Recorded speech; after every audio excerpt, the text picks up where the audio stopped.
to go to the restroom, and it's one of those situations where you're like, still, you're like, don't get freaked out. I saw this old man, what appeared to be an old man, and it didn't scare me because I was like, I mean, I was getting up to pee, like out of dead sleep. I don't think it was a ghost. Huh. I think that I was still dreaming, even though I was up. You know what I mean? Right. But then I told my wife about it.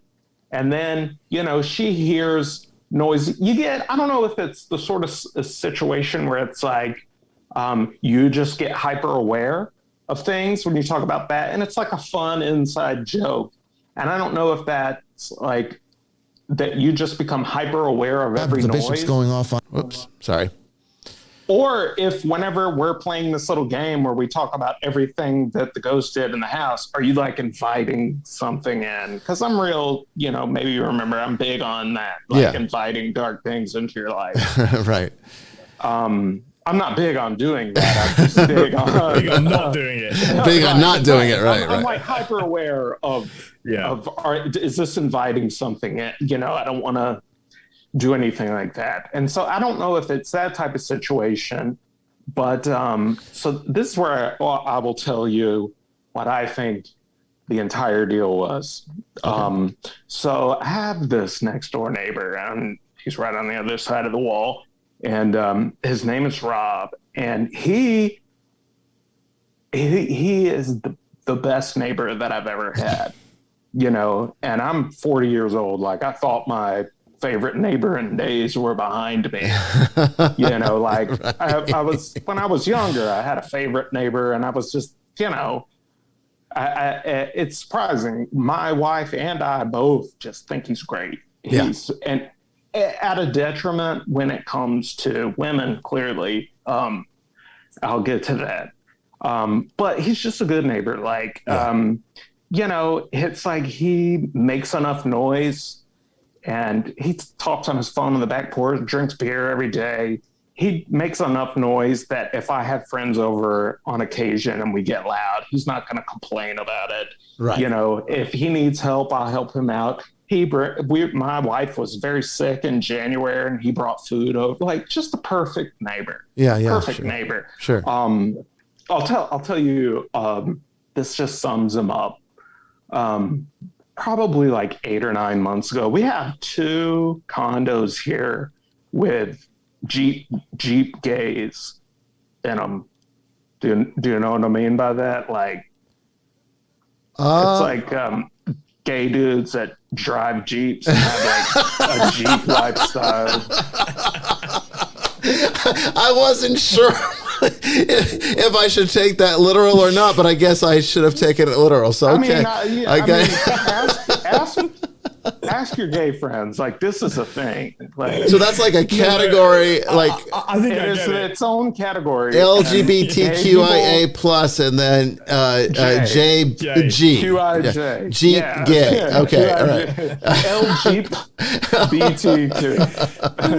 So no, we have 2 condos that have Jeep gays, and they are like warring they hate each other. Warring factions is what I was going to say. You definitely don't want to get in the middle of that. Yeah. Trust me. Well, it got in the middle. No, I don't want to say that either. I was going to be like, it got in the middle of me. No, that's not the right thing to say. All right, look. Reword that. So like 8 or 9 months ago, I'm taking my little dog out to pee out front, and there's the good Jeep gay, and then there's just the evil Jeep gays that are just like. Does one have like a green or a blue Jeep, and the other one's got black or red? The evil Sith. Exactly. Yeah. The good one has an electric blue one with all who wander are not lost. Yeah. That's my only. Literally, he's got the thing that covers up the tire in the back. Oh yeah, it says all who wander are not lost. Mm-hmm. And my only issue with him is one day I was like, Gandalf, and he was like, what? And I was like, dude, you cannot have that. And if you want to have if you want to have that tire cover, like, you need to tell me everything about I'm intrigued. I'm intrigued, Tony. Is there a sort of superior class of gays that have Humvees? Are they Humvee gays? Is that Nobody drives Humvees anymore, Father Chris. They're all gone now. Yeah, their engines were horrible. They're all gone. Yeah. I would imagine I drove one in the Army. That's as close as I got. I would imagine that Humvee gays are a thing, and the name has nothing to do with the vehicle they drive. All right, enough homophobia. It comes from a place of love. So I take my little puppy out to pee at like 10 or 11 at night, and the evil Jeep gays who drive a black Jeep, of course. That's probably gay slang for something too, taking your puppy out to pee. But anyway, we'll move on. You're right. Yeah, Moving on. Actually, it's very straight slang, Chris. Thank you very much. You're probably right. It's super straight slang. I'm too straight. I'm taking my small dog out to go to the restroom. That's better. And the evil Jeep gays have this pit bull, and it runs down and like just bites my dog at him. No, just the worst, right?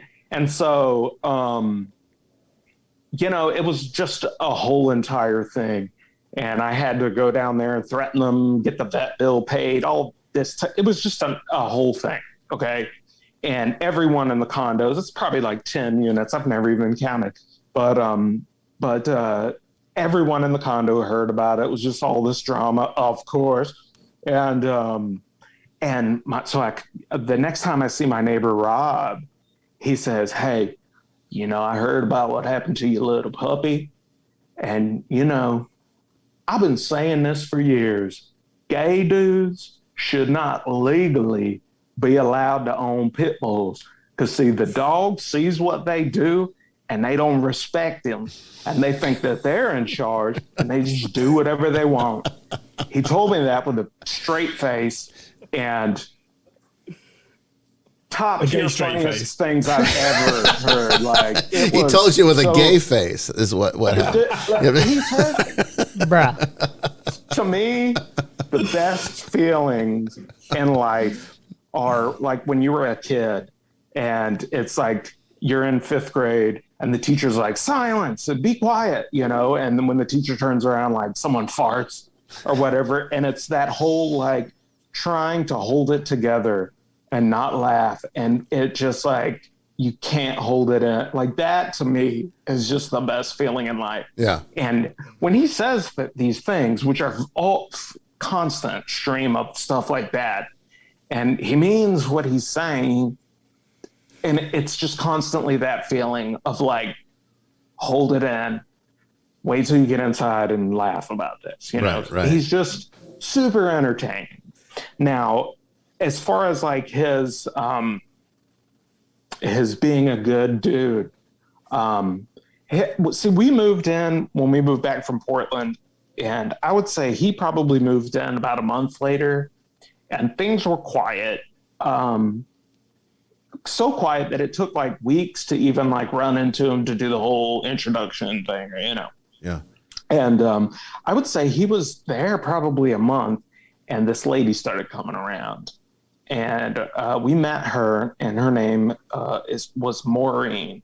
Okay. And so Maureen was just like this little old lady, and if I had to guess, like he's probably, if I had to put money on, like 57 or something like that, and like she was clearly around the same age as him, but she was just like a little old lady, like an old lady, like everything turns into some story that no one cares about.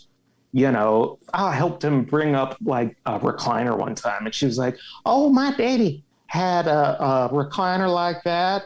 I remember when we went to get it. It was a Monday, he used his money from our fishing, or maybe it was Tuesday. No, it was a Monday." And it's like, just, like she was just like a little old lady, just quiet. And you look at my notes here. I made some notes. I go off on tangents. Oh, that's Yeah, it's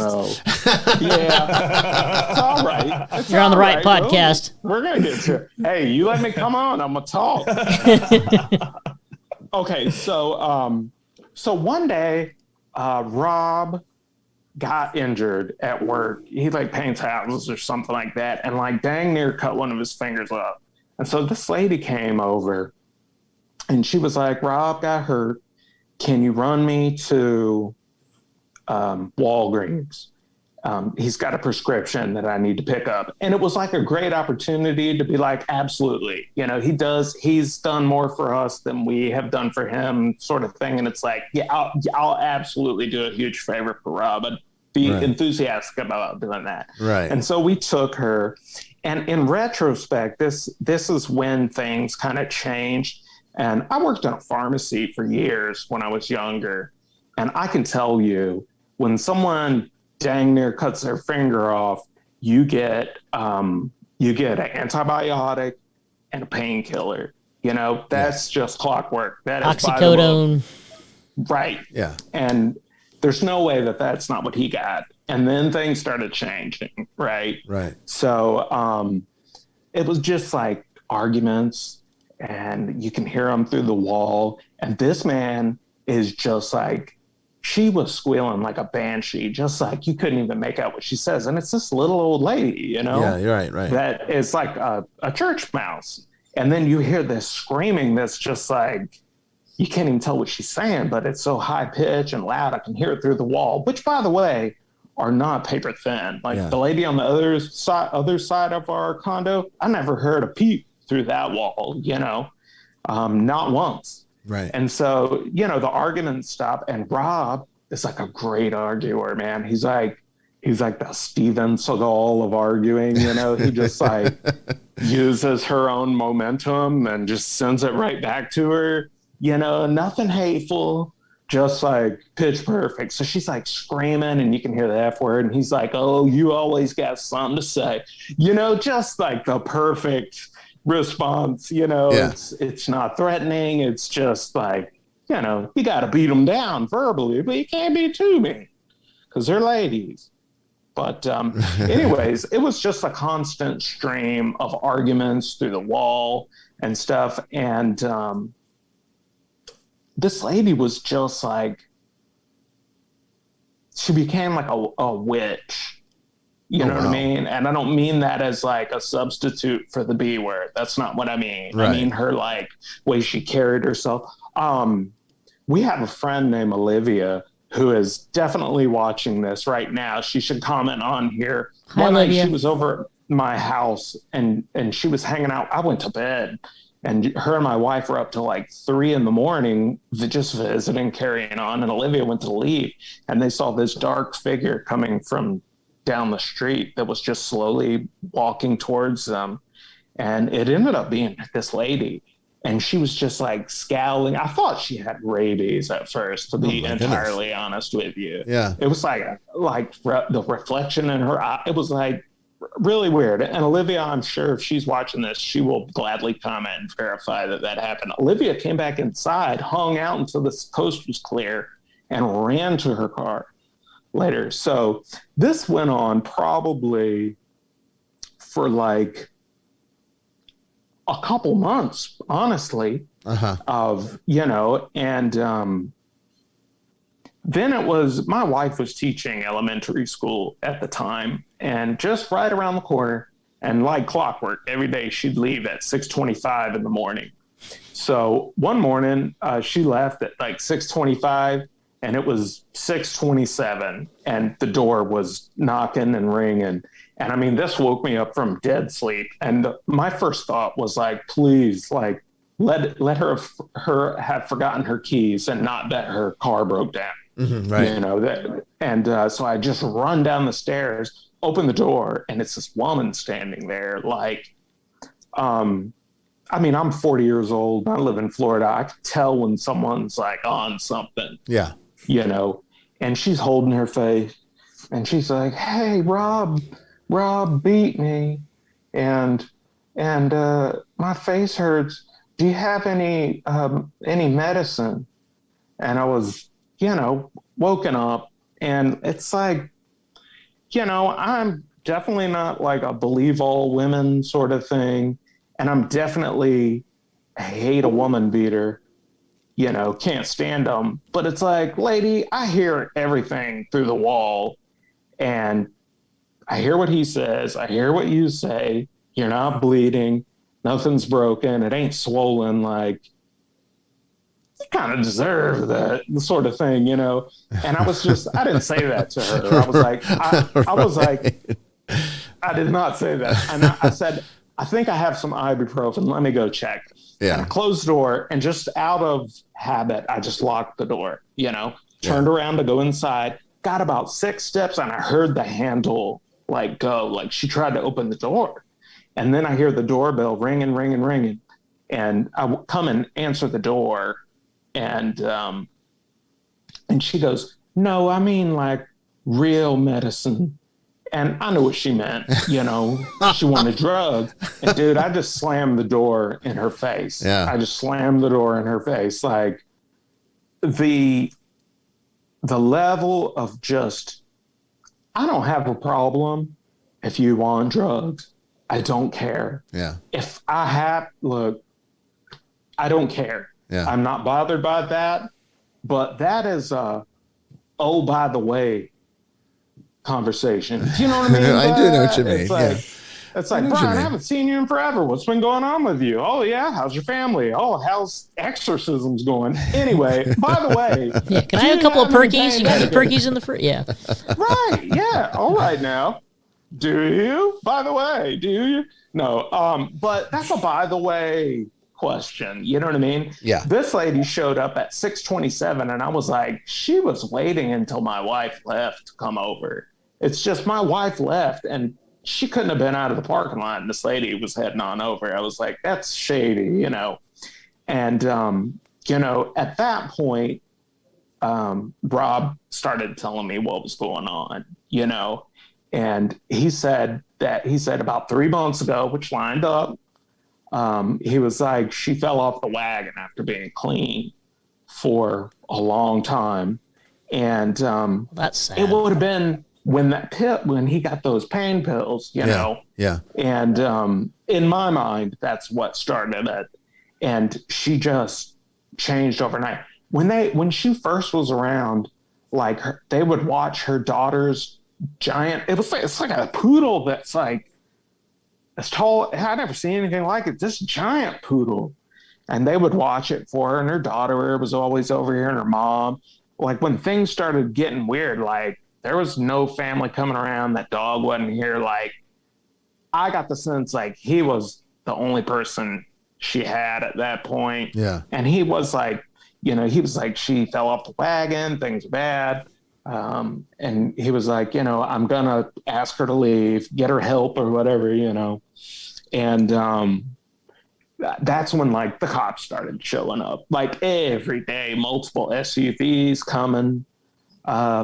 One day a cop came to my house and was like, hey, the lady next door said that her boyfriend was beating her all night last night. And it's like, that didn't happen. He was like, I figured, but I have to come. The cops didn't even buy it, Right. But things started getting weird around here, Let me see. I made a list of all the stuff. So you're thinking there's a combination between the couch and this incident with this lady that sort of converged at your condo? Well, that's what I think. The couch thing happened, which I had not tied to it until much later, but that wasn't the only thing. Some of the sounds that were coming from in there were like, it would sound like someone was falling down the stairs. Only later did we realize, right on the other side of our wall, only, and we don't share a porch with him. You know what I mean? It's 2 units and stairs that lead up to him. Yes. And he's the next one over. So he has his own front porch. And, every single night, like clockwork, it would sound like a body was falling down the stairs on the other side of the wall. And it was only months later that my wife and I realized, his apartment's like the mirror opposite of ours. So his stairs would not be on my wall, you know. And she doesn't drive. And there'd be all kind of noises coming out of there. And I'd always go and look. His car wouldn't be there. I'd say the front of our condo to the back of the condo is 35, maybe 50 feet, you know, something like that. Yeah. But one night we were just sitting there and it sounded like someone full dash sprinting, and it had to be like 50 steps, just all across the condo on the other side of the wall. And it's like, you couldn't take 50 steps from the front of the back, and it was someone sprinting, you know? Right. And it was a lot of stuff like that, sounds in the wall and stuff, a lot of the running. And so he had, with the cops being there, he had started talking to me a lot about what was going on. Not too many details, but he was like, yeah, she started drinking and she's acting crazy. And it's like, dude, that is not drinking. Sorry. And there's no rodent problem at all? Like rodents couldn't be in the walls running, scurrying? No. Different sound? Okay. I have a possum on my roof that runs back and forth every night. Nothing like that. Squirrels. This was not that. Okay. This was definitely on the other side of the wall and in the apartment next door. And it's like, I can't think of any animal other than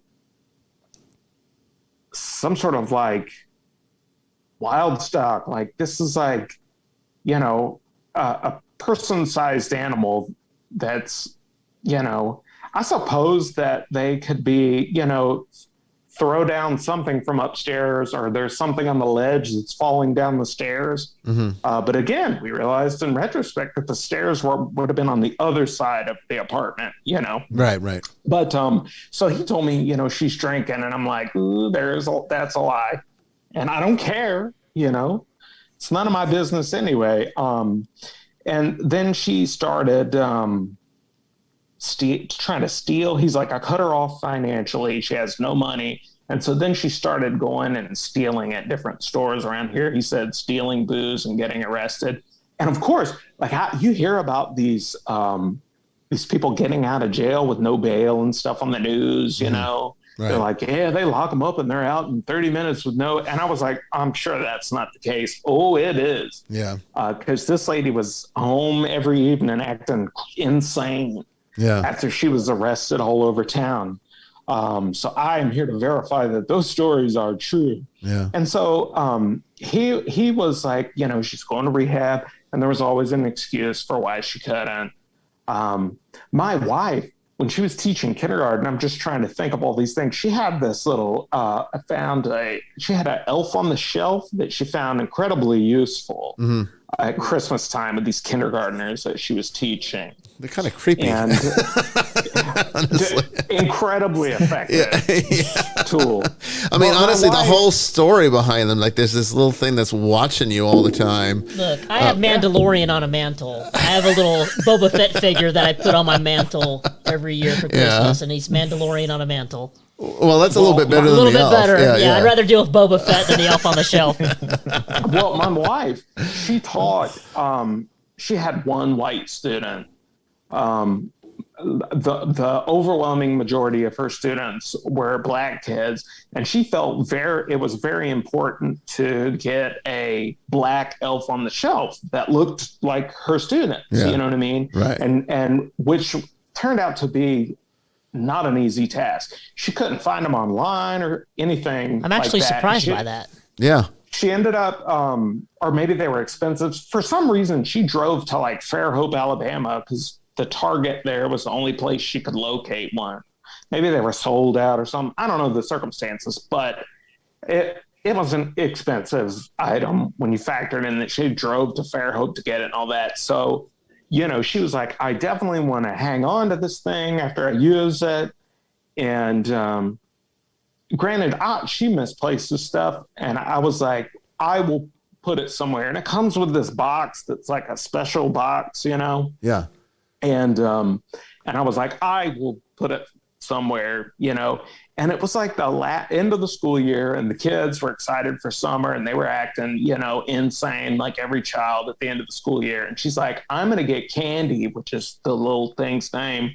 She's like, I'm going to make Candy a little summer outfit, like a Hawaiian t-shirt or something like that. I'm going to bring Candy back for the last week of school. Right. And she's like, Candy's missing. And the box had sat on this table in this bedroom that I'm in right now, the table that I'm sitting at right now. Candy had been in there all school year, opened it up, Candy is missing. And, she was like, I'm going to give it to another teacher at the end of the year to use. It was such like a powerful tool, which I agree with you. It's pretty insane. Yeah. And Candy's just missing. And, obviously there's a million things that could have happened to that. But it was just one of 1,000 different things that were creepy around here. And that's when we started talking about like, the ghosts, all these things like that. It was just like a running gag. Candy's running around the house, which is surprisingly less scary than thinking that there's a white elf on the shelf running around your house. I have to agree with that. Yeah, that Joker's getting shot. I mean, I'm telling you. Have you ever read the little book? Shooting? No, not my thing. I mean, I'm a child of the 70s. We didn't have that. No, well, we didn't either. But when you have a kid, then things like that happen. My kids have fur. Inevitably, somebody gives your kid one of these things. But Tony, have you ever read the book that goes with an elf on the shelf? It's a creepy story. I feel like I have, but not like we have a finite amount of space in our heads. Right. You don't need room for that. I mean, nobody needs room for that. Yeah. Like, I remembered all of your names. It was that, or remember the elf on the shelf story. I do know about the Jewish one on Shark Tank. You know what I'm talking about? I don't know that one. It's like a mensch on a bench or something. They're like, Jewish kids should have this same thing. And I'm like, no. There's some things you don't want to keep up with. The mensch on a bench. Like, no.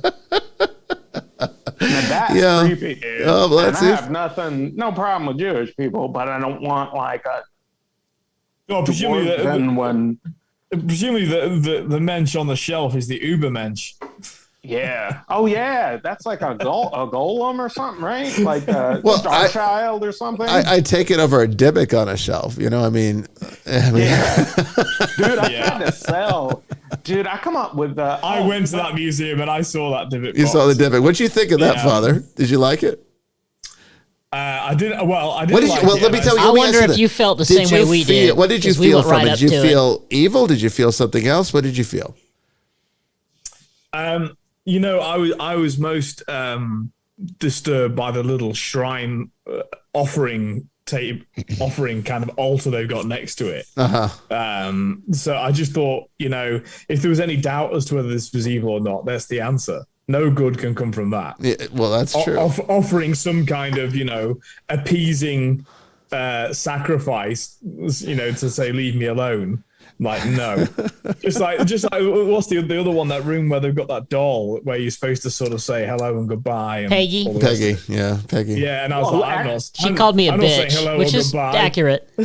I'm not saying hello or goodbye. I'm not in any way acknowledging that you have any say over what I say or do. She got really pissy when we came in. A lot of vulgarity came out of her mouth. She didn't care for us at all. Yeah, she didn't come out. Which is fine. I don't care for her either. I'm sorry, Tony. Go ahead. We got off on the sidebar. I was going to say, Olivia, who I mentioned earlier, can verify the psycho that was next door. Yeah. She's a fantastic comic. You should have her on sometime. Sure. Her and my buddy Kirby are in a relationship, and they went down to Key West, and by the airport they saw the Robert the doll. Yeah. And you're not supposed to talk to it. And right. I guess the person in front of her was really rude to it, and she was like, I'm sorry, that guy was such a prick. And Kirby's like, why are you talking to it? And they came back, and both of them, like, their lives got like crazy after that. And it's, again, the inviting it in thing. I don't know how I feel about that, but but speaking of a Dybbuk box, this is a tangent. I feel it. Well, this show's tangential, so you're good. Yeah, we're You're tangent-centric. Yeah. So. Yeah, I don't want to call myself, I want to use the word Jew as a self-description. I'm a bit of like a mensch on a bench when it comes to money, you know. Like I'm always looking for new and exciting ways to make money. But I made a Dybbuk box to try to sell on eBay. Oh, I'm so ahead of my time on the sale of haunted items. Like I got this little jewelry box that my mother-in-law was like throwing away. And I was like, I'll take it. I'll turn it into a Dybbuk box. And I like got my child teeth and put some hair in there and used wax to seal it up. It never sold. And ultimately my wife found it and was like, what in God's name is this? I was like, it's a whole thing, baby. Like, don't even, worry about that. I tried, did you hear about that lady selling her farts online? Some lady from 90 Day Fiance. I did hear about that. I did. Guilty. Yeah, I did. I did that. That may still be in my eBay store. But I was like, my name's Tony. I live in Florida, and this is one of my farts. I spent 26 years dodging bullets, and a woman, I could have sold my farts. See, that's all you have to do. What was I thinking? What was I thinking? Making money's easy. My goodness! A waste of time. No one bought it. Go figure. It said, my name's Tony. I live in Florida, and this is one of my farts. It was a big one. Enjoy, God bless. Like on the cover of it, no one bought it. No one bought it. Yeah, you needed a little shtick, Tony. That's the problem. You didn't have shtick. Not even a Jeep gay. Not even a Jeep gay wanted it, right? But I will tell you that this whole me doing things like that started with my buddy Kirby. This was probably like 10 or 15 years ago. His girlfriend at the time was having a garage sale, and she had all this crap, and she had this mirror, and she was like, God, I want to, the next person who comes, I'm going to tell them they can just take it. Like, just take it. I want it gone, Yeah. And I was like, and she had $1 or something like that. And I was like, give me 1 second. And I wrote haunted mirror, $5. It was gone like that. And I was like, whoa. Right. Tony has a new hobby selling haunted items, but again, I don't know if those are types of scenarios where you're inviting something, into your life. In retrospect, my financial well-being, I'll take my chance. You know what I mean? Yeah. If I can sell a pretend Dybbuk box online and look, some people might object to this, the inauthenticity, but I'm going to say, if you're trying to buy a Dybbuk box online, you kind of deserve. There's already kind of an issue there. You kind of deserve. It's already a problem. It comes back to buyer beware, and it's kind of your problem, and you shouldn't be looking for that online anyway. So, I mean, I'm going to justify it that way. Speaking of buyer beware, that's my new business idea. Now I'm going to make signs that say buy or beware. Buy or beware. Jeep gays. Well, B-I. Yeah. I mean, if there's enough Jeep gays out there, I mean, they're everywhere, dude. But you can't confuse them with cheap gays. Yes. No such thing. No such thing. I've never really known a cheap gay. No, they have all the gay people I know are very generous people. Definitely have class and good taste. Yeah. You have to say that. You're the host. Well, no, it's true. It's pretty. I mean, we live in Atlanta, sweetheart. You say anything. I mean, honestly, I've never been one to beat around the bush. So I mean, I get in trouble all the time anyway. Cheap gays. Yeah, I was going to say something. It was fun. You beat me to it. Yeah. No, I find I am pretty quick. I find in my life that a majority of the Jeep gays that I encounter aren't even gay. They're just, or they don't realize. Is there a kind of test you have? Yeah, if you drive a Jeep. I'm going to stop by getting drawn into being a comedian instead. No. Stay in your lane, Father. Stay in your lane. Okay, well, let me move this story forward. Do I have time to do that? Well, actually, we're really coming pretty much at the top of the hour, so why don't you hold that thought? Let's take our first break Refocus on the yellow couch. Yeah. And we'll pick it up in about 10 minutes, bud. Yeah, we'll be right back after this. Don't go away. Sitting at the same old workplace. What's the point of this chase? To just bite our old tail. Wishing that something would change, that we could turn back the page and live like our favorite fairy tales. So a love so free in a world of our fantasy, flying on dragons through sky-high cities. These are childhood dreams, it's how we used to be, when we were kings and queens in our childhood dreams. Oh, oh, oh, oh, oh, oh, oh, oh, our childhood dreams.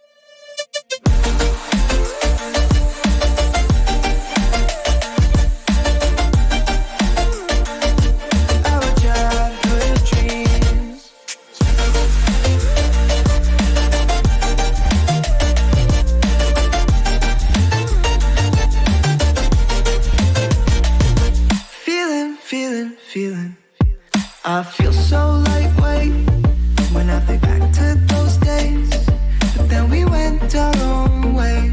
I'm thinking about what needs to change, that we could turn back the page and live like our favorite fairy tales. So a love so free in a world of our fantasy, digging up treasures and sailing across the sea.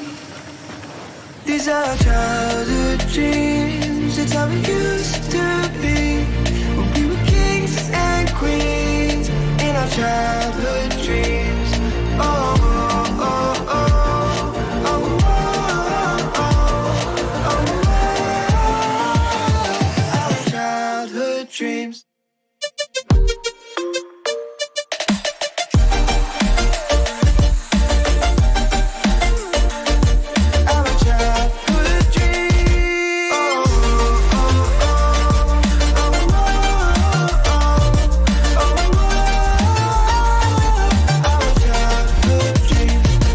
Our childhood dreams, it's how it used to be, when we were kings and queens in our childhood dreams.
Welcome back, everyone, to the second part of Vestiges After Dark.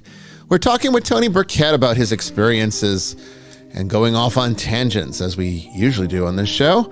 Perhaps more so than usual tonight, but it's still an adventure, isn't it? And we're going to be getting some of his questions now. He's been collecting questions. He does stand-up comedy, and he's been collecting questions from his audience for us. So we'll be answering some of those, and as well as some of yours. The number to call is 347-514-7150. That's 347-514-7150. Enter PIN number 3768923 to get into the queue. I'll have that number up on screen here in just a moment. Don't go anywhere. Part 2 coming up.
Well, we have been having our usual internet issues, haven't we? So hopefully those of you who switched over to Spreaker, the audio-only version of the live feed, we are now back on YouTube. Make sure that you are subscribed to the Nickelodeon TV channel and make sure notifications are on so that you know when we come back. If I can, I'll get that feed back up and running. Sometimes I have to wait to the break, but if I have a moment, I can sometimes get it back up more quickly than that. And this is just what we're going to have to do until we fix whatever the problem is. Now, I'm starting to wonder if it isn't something to do with the simulcast service that we're using. I'm wondering if that's not it. So what I think I'm going to do next week is I think I'm going to see about streaming directly to YouTube only, bypassing the simulcast service. And then what we'll do is we'll just put links out on Twitter and Facebook and everywhere else that we would normally be streaming and see if it gets through the show without any kind of problems or drop frames or anything like that. And if it does, then I guess we'll try it again the following week. And if we can consistently keep a healthy stream by directly streaming to YouTube, we might just have to get rid of the simulcast service. There's 3 services that we're using, 4 actually, to run this show. We've got Spreaker to do the audio and the podcast version. We've got the software that simulcasts it out to all the various platforms. We've got the studio software that actually controls the audio video feed. And then we have, YouTube directly that is taking that feed. And of course, Facebook too, and Twitter and everywhere else. So I am going to have to, I think, isolate by going step by step and trying to see which one it is. Now, if we're finding that no matter what we do, it drops out, then we'll know for sure it is our internet connection. My concern is I run a weekly webinar for my students. And even though we sometimes have like buffering, it never cuts out. No, not at all. Sometimes you'll just have like some stuttering in the picture, but the audio is always there, and we never lose the stream for the class. And that class is usually at least an hour to 2 hours long. The mass is an hour and a half, 2 hours. We never have problems with the mass. So that's totally different software that uses that. For my class, I'm using a seminar software that's completely independent from what I'm using for Vestiges. And for the Mass, we're just streaming that directly using a simulcast service that is a Prism app on my cell phone. So 2 different platforms, they work just fine. And those aren't hard. I mean, well, I guess the webinar is hardwired, but the feed for the church when we do Mass is not hardwired. So I think that's what it is. I'm still going to have to work on it. But so next week, we're probably not going to simulcast. We're probably just going to try a direct feed to YouTube. We'll have to make sure that our moderators, please make sure that the links are on all of the various social media that we have. Okay. All right. Let's get back to tonight's show. So, Tony, I know you've got questions. You said that there's lots of questions. I know the audience has questions. I put the phone number up there on screen. If you want to call in, talk to Tony, talk to one of us, have a question answered. If you have a comment, by all means, call into the show. We'll take your question, and you got the chat room too if you want to just chat with us. But Tony, you've been collecting questions from your audience out there, so I guess let's do it. Let's do it. I have been. Also, I found some wine. Oh, right. It looks like you got some hooch over there. I mean, it's actually 2022 Pinot Grigio, and I put it all in a mason jar. Well, you should be drinking shine out of that jar, bud. It's a pickle jar. Thank you. All right. Hey, whatever works, as long as it's glass. At least it's not plastic, right? Right. Glass is good. Plastic. Oh, it's a plastic. Oh my goodness. It's not. Okay. Okay. All right. There you go. So now you're joining in Australia, we call that goon. Goon? Yeah. So the glass or the of the many inventions invented in Australia, one of them is the Chateau de Cardboard. Wine in a cardboard box. Oh yes. And inside it's foil, right? It's a foil bag, and so that's a goon bag. Okay. Goon. That's what you're drinking. Yeah. All right. A goon bag. I would have never guessed that. Getting education. Yeah. It sounds perverse. It sounds kind of perverse, doesn't it? Remind me of the Goonies. I find that I turn most things perverse. Well, that's not on purpose. It's just like I think it's the lot of a stand-up comedian. I think it's kind of it's where it's where it needs to be. So. Maybe y'all did that also, but well, actually, there's not too much of a difference between being a priest and a stand-up comedian. I mean, you get heckled. If you're not funny, they walk out. Have you been heckled while preaching? Oh yes, all the time, almost every week. Really? Yeah. It's what kind of heckle? I think they're like, more often than not, it's if you prick someone's conscience. Yeah, which is the whole point, by the way, of a homily, and so if you say something that challenges somebody's, sinful habits, they don't you tickle their guilt, so they have to lash out because they don't want to deal with it. And a lot of people that are looking for religion are looking for answers because they are intrinsically unstable people. So churches tend to attract a lot of unstable people, which is good. Yeah, it is. It's there for healing. There's somewhere for them. Yeah. I find most people unstable, and the ones the ones who don't seem unstable are typically the most unstable.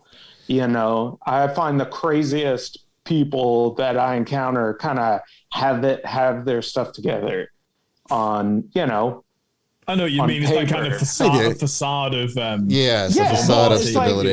In stand-up comedy, even you find these straight-laced people who don't curse and are just like TV clean in every aspect are usually the ones, Bill Cosby. Yeah.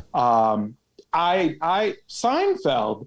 People don't ever talk about how he took a girl to prom when he was like 35 or 40 or something. He was like dating a girl in high school. Really? People don't ever, which I will say, as far as television shows go that will make you like kind of look past stuff like that. Yeah. I can separate the art from the artist. Yeah. And it's stuff like that, that I'm like, well, he is Seinfeld of Seinfeld. You know, It is it is one of my favorite sitcoms. It is. Trust me, it's it is. fantastic. I love that show. Give him a high schooler. Well, I mean, I don't know about that, but I mean, I like you said, I don't All really. right, that was a test. Yeah. And you passed it. Well, there you go. There you go. Well, let's see. Let's get to the first question that you collected. And like I said, don't censor or filter it. We can handle it. Okay. All right. You asked for it. I did. Now, my first question I want to ask you is I came up with this when the gentleman asked you the question earlier. And you were saying you invite ghosts in or whatever. Can a ghost, are they aware of what you're doing? Instinctually, they have some rudimentary awareness, but it's not like cognitive ability. It's not like how we would perceive each other or how we're perceiving each other now. Right now we have brains and that has cognitive function. But you don't take your brain with you into the spiritual world. That's something that kind of rots away with the body. It's part of the body, and a lot of your rationality and cognitive ability, well, in fact, all of it is part of your brain. So the spiritual reality is more of an instinctual place of feeling. So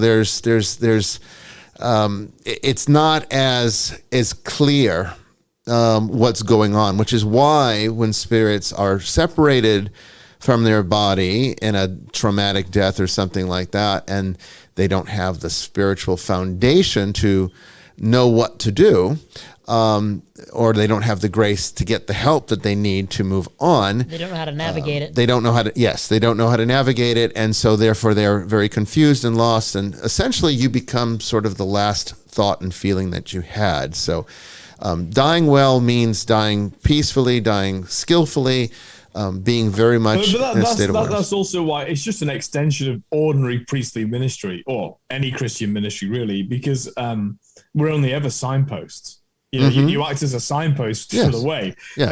I mean, religion goes wrong when people confuse the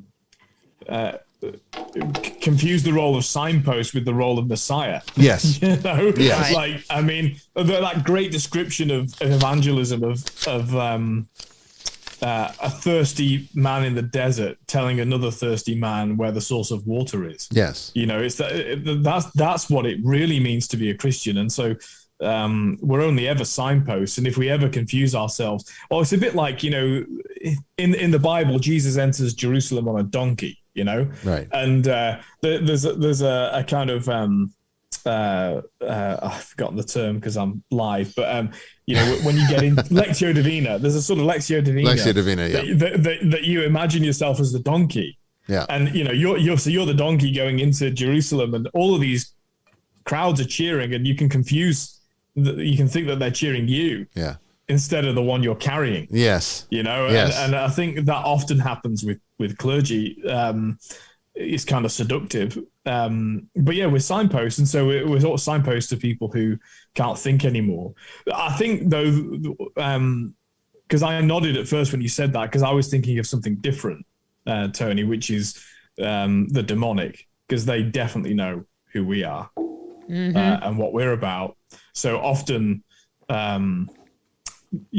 especially if the demon's ready to be delivered, they will react when we turn up. Yeah, there's definitely a level of what I would call intellection with a demon that is not present with a disembodied spirit or a lost soul. Because the demon has a huge intellect, an intellect superior to ours. Yes. They're an angel, a fallen angel. A fallen angel, yes. They're a fallen angel. Yes, an authentic fallen angel. I mean, most of the time, as we've talked about a lot on this show, that's not a common occurrence typically. But so I hope that answers the question. So really, I mean, I guess to make it simple, no, they're not aware of us in the same way that we're aware of them. So it's like sometimes we actually recently on this show talked about how, if you were taking a shower, and is there a ghost watching you take a shower? That could be unsettling to some people, but the fact is they're not seeing reality the way that we see reality. So their experience of it is very different, very confused, mostly instinctual, very, very much from a place of feeling. So it's more, I guess, like how a small animal might perceive you. In fact, I would say even a small animal probably has more cognitive function than even a ghost does. Okay. Well, see, that's good to know because, and I may have even mentioned this the last time I was on here, but I had like a running theory that everybody's house is haunted. Yes, and then that's correct. But they only bother you if you're unbearable.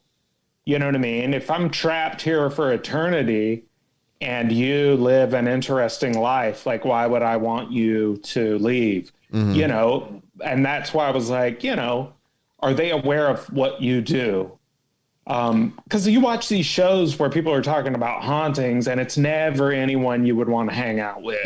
It's all what, you know what I mean? But legitimately, you're like, this person does not seem like, and no wonder that they're like, leave, get out, you know? Like, so yeah, I was just curious about that. I mean, they can pick up on that energy. So if you're a very like negative person, you know, they will definitely receive that. So a person that's energetically not aligned to that is not going to want to be around that and could actually act out violently around somebody like that. But vice versa, if a person if a ghost that's in that particular location is energetically aligned to negativity, then they'll feed off of it and it will even get worse. So there is again, rudimentary awareness. It's just not the same kind of awareness as we would understand. But also, I would say to the crowd that feel unnerved by being watched, we are being watched all the time.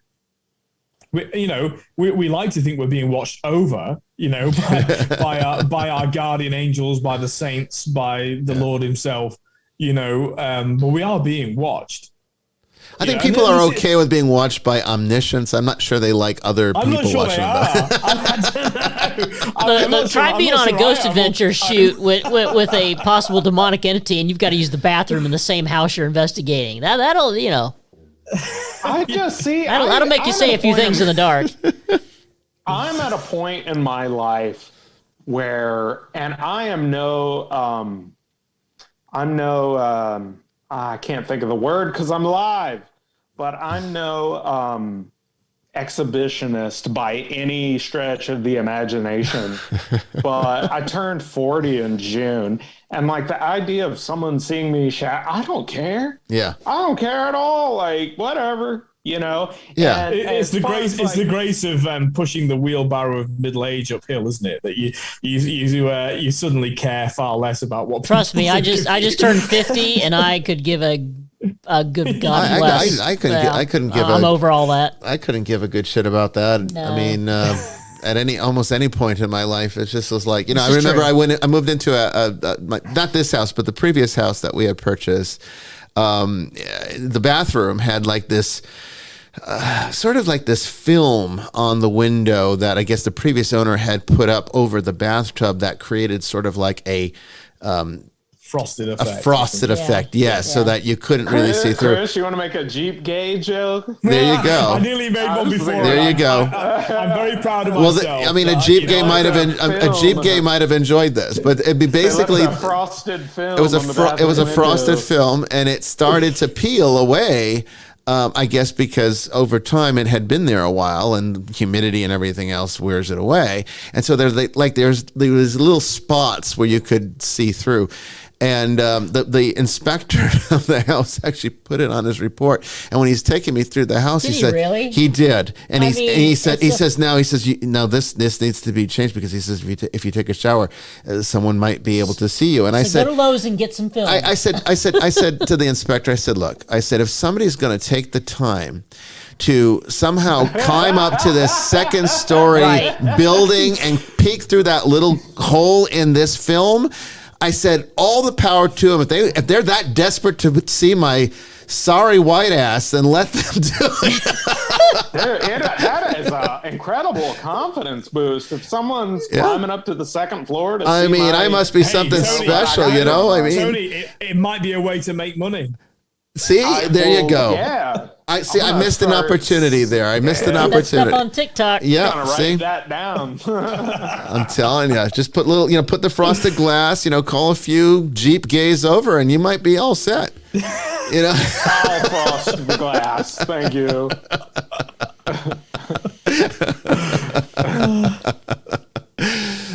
So yeah, I mean, so basically, back to what we were saying. So yeah, the cognitive function is not there, and that's typically what we know about awareness.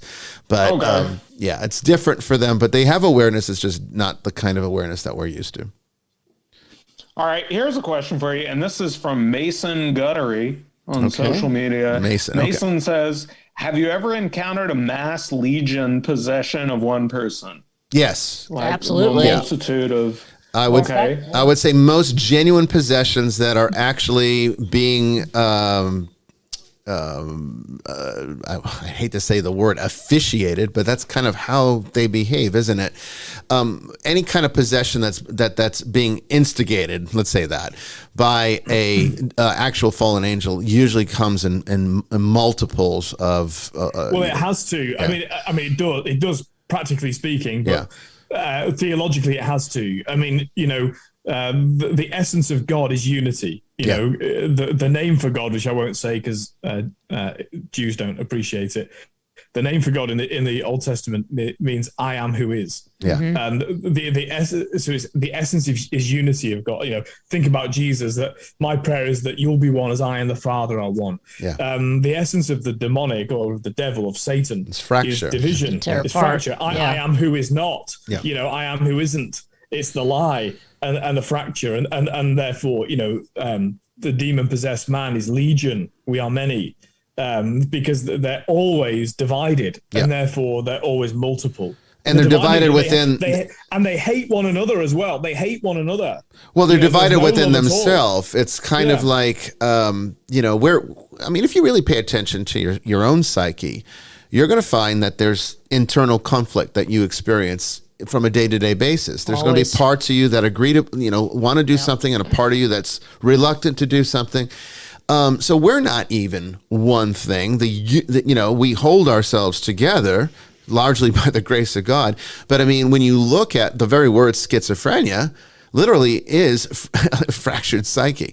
So when you're looking at a demon, which is, as Father Chris just indicated, that they're always divided. Sometimes you might take a case. Let's say it's a genuine possession, and you're going through the rites of exorcism. You're doing solemn exorcism where you ask. Well, no, you don't ask. You demand in the name of Christ for that demon's name, and the demon says Lucifer, let's say. And then, you do your exorcism, you successfully remove this presence from that person's life. And then you're on another case, a week later. And this case is another genuine possession. And then, you're going through the rites of exorcism and lo and behold, you ask who it is, it's Lucifer again. So people are asking me, did they jump? Did it leave that person, go to that person?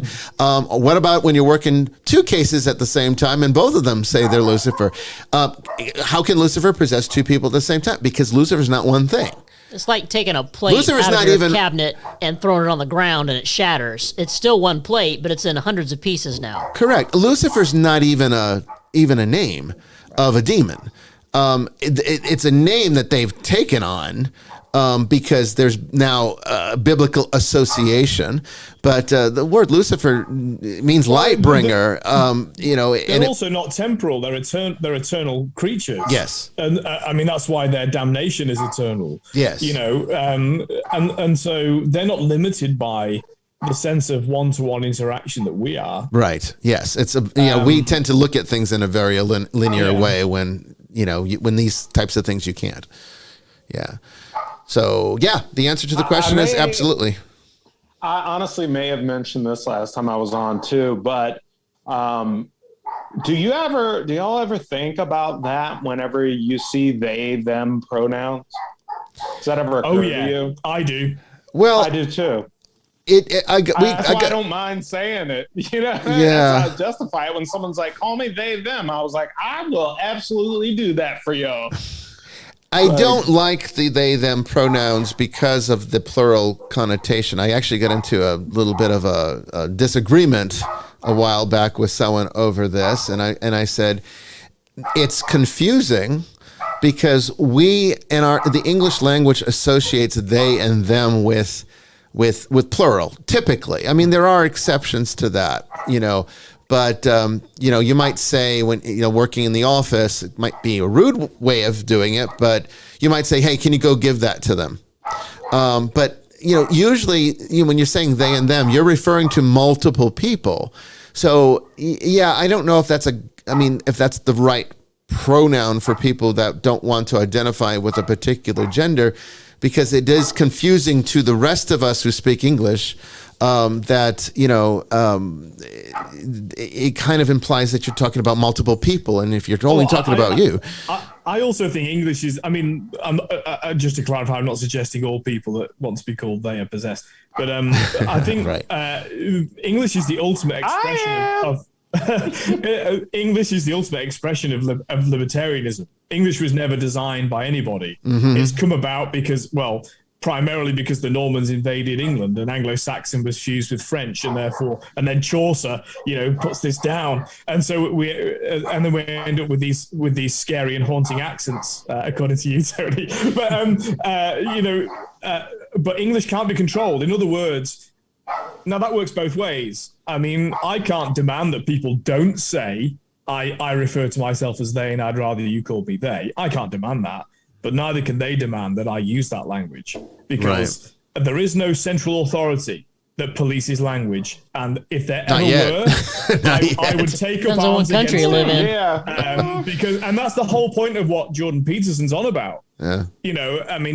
He's saying this is not about individual trans people or relationships you have with whoever you have, but this idea that you can legislate to demand certain language be used. That's the problem. It doesn't matter what the subject matter is, but the whole English common law system, in the history of common law, we've never had required speech. And I agree, people are moving in such ways as to demand required speech from people. That's what's not on. And that's what I'll never, ever consent to or assent to. And it's against the very fundamentals of how the English language, or any language, to be honest, has developed. That's my kind of. Suppose I hate it though. How far do you take it? Like, let's say somebody's like, I'm walking down the street and somebody yells at me, "Hey, you!" That's not my name. Is that a violation of these language laws? Because that's not how I want to be. That's not how I want to be addressed. When I'm walking down the street. Y'all aren't looking at this right. You're really not. I understand the whole Jordan Peterson thing and pushing back against this type of stuff, but I'm just letting it happen until we reach a spot where I can say I identify as a dog. And I can piss in someone's yard and be like, people are already doing that. My house now. Yeah, people are already doing that. I want to just pee in someone's yard and be like, this is mine now, and you gotta go. And I would also just like to say the points that you brought up about Anglo-Saxons and Chaucer. I think those were great points. I know what you're talking about. I read a lot of books, and I agree. I think I'm the first person to say I like meeting people where they're at in life, and none of us are hitting the mark perfectly. So we all have our difficulties and challenges. But I would like to encourage people that do find themselves either confused or trying to identify a different way than how their sexuality is arranged. That don't be seduced even by your own psyche. I'm not suggesting it's a demon or some kind of spirit doing this to you, but don't be seduced even by your own psyche to not be accepting of who you are and the way you are. My biggest problem with people that say that I was born wrong, I'm a woman in a man's body and stuff like that, is intrinsically is saying that it's ultimately an unacceptance of yourself. And an unwillingness to accept yourself for who you are.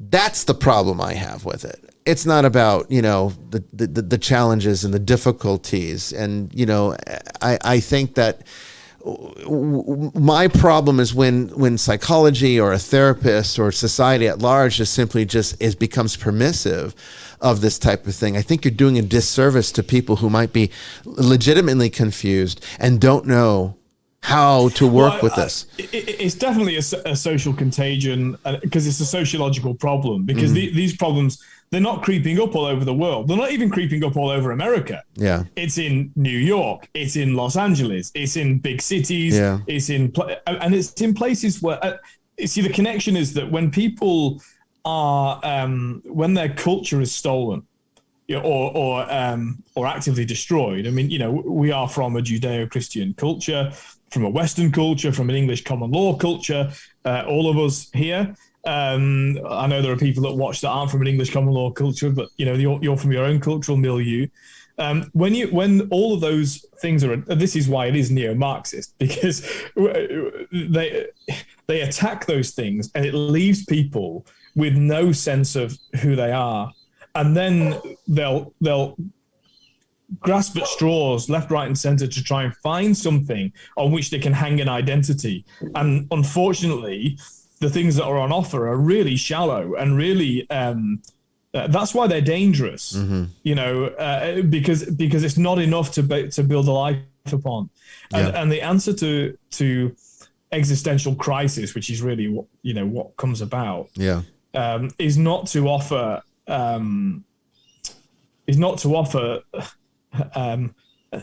what do you call fake tablets? A placebo. Yeah, it's not, it's not to offer a placebo. It needs much deeper work. And so I'm with you, Bishop Brian. I mean, much as I'm setting out my stall and saying that, I think it's really pernicious and insidious and a terrible thing to hang your hat on. We have to be accepting of people, because that's the only way to say, listen, I love you. Because I love you, I'm not going to agree with everything you say, and I will try and help you to place your foundations in bedrock. Now, of course, I believe that bedrock is Christ and the church. And can the church do more to be more accepting of people coming in? Yes, but it also should do far more at saying, here is the revealed truth. And this is one that you don't have to take my word for it, has sustained millions of people over thousands of years.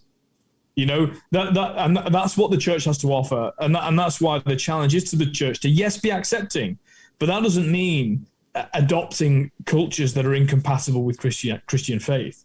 We have our own culture that's developed, and it's a good one. And it's one that needs to be communicated. That's the act of evangelism, to be at once accepting, as Christ was accepting of prostitutes, but not saying and carry on being a prostitute. Well, that's my concern. It's like, sometimes in the interest of tolerance, people might be getting lost along the way, where they might need help and guidance and they're not getting it. They're just being told, that's okay.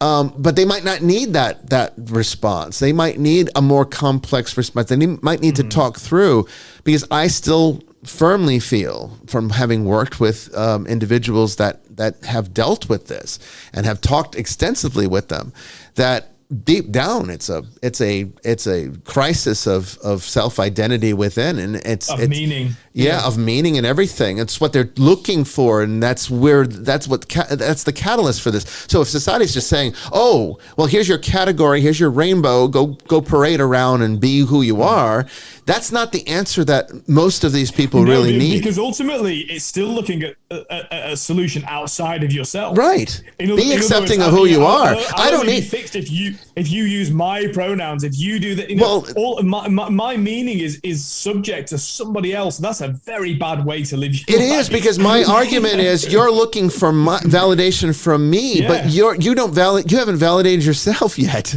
Yeah. So part of true equality is me offending you. Like, if I think you're my equal, if I put on kid gloves to talk to you, it's because I think you're less than me in some ways. Like, I'm visually impaired. I don't talk about it in my comedy or anything like that, but I'm legally blind. And a long time ago, I realized my wife, she had started a new school, and she told her coworkers, as she always does, like, my husband has cancer and he's visually impaired.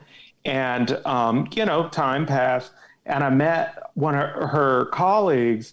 And when I met her, she was like, "Oh, hi, how are you?" And I realized she was talking to me like I was a child. Yeah. Right. And it wasn't mean, but she felt bad for me. Yeah. And I just told her, I was like, "Hey, I'm just blind. Like I'm not like mentally handicapped or anything. I'm just Right. can't see. I'm just the same." Yeah. And she felt bad about it. Yeah.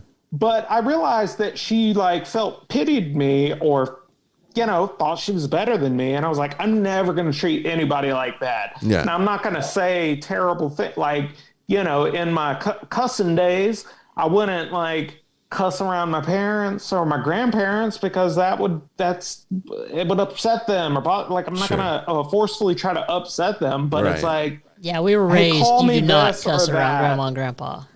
It's like, if you want me to treat you equally and you call me this, it's like, how about I'll try, and if you're still doing this in 2 years, I'll make a very concerted effort to do it. But let's see when this is not the in vogue thing to be doing. And that's not me being a jerk. Well, there is such a thing as gender dysphoria, of course. And it's still there. It's still a diagnosis. But when that goes up 6,000% in one city, that's my thing. That is not mental illness. That is a social contagion. There's no doubt about it. Did you know this about yourself when it would have made your life more difficult?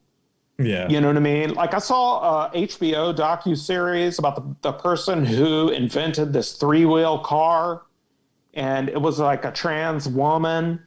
And like, it was a problem. Like she really had to like, she was outed nationally as being trans and all this stuff, and people were just terrible to her. And in spite of all that, she was like, I mean, this is who I am. And it's like, yes, I believe you. Mm-hmm. I believe you. But whenever it's like, I'm special because I'm this or that or the other, and it's a net positive, it's like, I mean, well, I think it comes down, Tony, I think it comes down to like a self-esteem issue. And that this is a way of trying to find acceptance with a particular group who... Oh, it's also a control issue, right? I mean, yeah. Who is it that this contagion's affecting is teenage girls. Yeah, it seems to be a lot young girls. Yeah. Teenage girls. Because gender dysphoria was generally a male problem. Yeah. And all of a sudden it's now, or this trans issue is around teenage girls. And it's a control issue. Teenage girls have had various levers to control things historically, and there's been kind of control issues around self-harm, which tends to be a teenage girl issue. And so, now that none of this is to trivialize it, quite the opposite, is to say, actually, there's a period of, like we just talked about, when you push over middle age, you all of a sudden don't really give a shit if people see you in the shower. It's not really it's just not something that keeps you awake at night, but when you're a 14-year-old girl, it probably does, or even a boy. So, there are times and seasons in our lives where things matter to us more than others. And it's very obvious to me that being a teenage female is a very difficult process to go through. I know this. A lot of the reaction to so-called trans women who are men that think they're women is when they start talking about, when I was a girl, and women who are women say, you never had to be a teenage girl. You don't know what that's like. You had your own issues, but I'm guessing, and I don't know because I never was one, although I had 2 sisters that were, and I've got a daughter who is, that there are that's a phase of your life that's very difficult. And at the moment, one of the ways that that these girls are seeking to cope with that is this destructive manner of saying, well, if I just wasn't a girl, it'd be a lot better.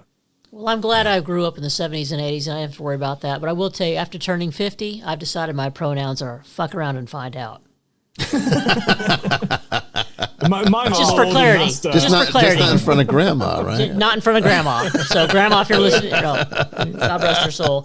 I did ask. You didn't have an Italian grandfather. See, every 5 minutes it was son of a bitch this and that son of a bitch that. That's what a mafia grandfather's like, So he didn't give a damn.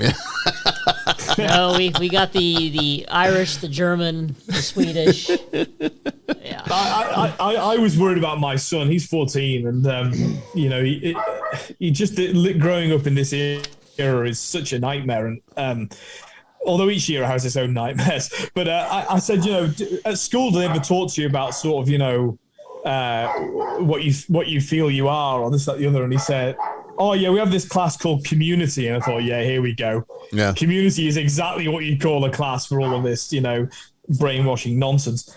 And he said, when we go in there, we don't take our rucksacks off. In other words, we're not here to listen or stay. We're here because we've got to be. And he said, the teacher asked me what I identified as, and I said I identified as an attack helicopter. And I thought, okay, my son's all right for now. I don't need to worry too much. Well, that at least, that's pretty good. I just much prayer.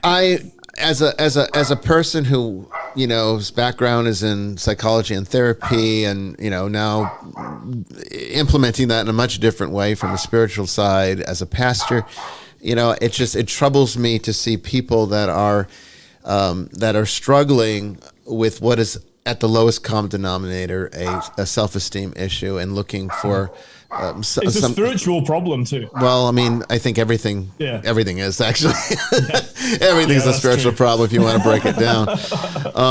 But yeah, okay. Let's get to the next one. What do you got? What else do we have? All right. Have you ever exorcised a famous person out of someone? I'll put it to you this way, and I just want to mention this. When I was a kid, I was a very young boy, and there was a 2020 episode. I remember it was 2020, and they were like, we're going to show you an actual exorcism. Mm-hmm. And it scarred me. It scared me for so long. I even remember the names of the demons that were in this lady, and it terrified me. But how you said you always ask them for their names or whatever. Yeah. Have you ever had someone and it's like, this is Jeffrey Dahmer or something like that? No, I've never had that a demon called out the name of a person that would be well known for some kind of evil action like that. But I have had demons that refer to themselves as the sins that they make the person commit. So I have had demons call themselves murder. I've had demons call themselves lust. I've had demons call themselves pedophilia even. There are demons that manifest as thought forms out of these sins that we create through, the things that human beings do. And they can sometimes manifest as egregores that can eventually infect people in the same way. They're not fallen angels, though.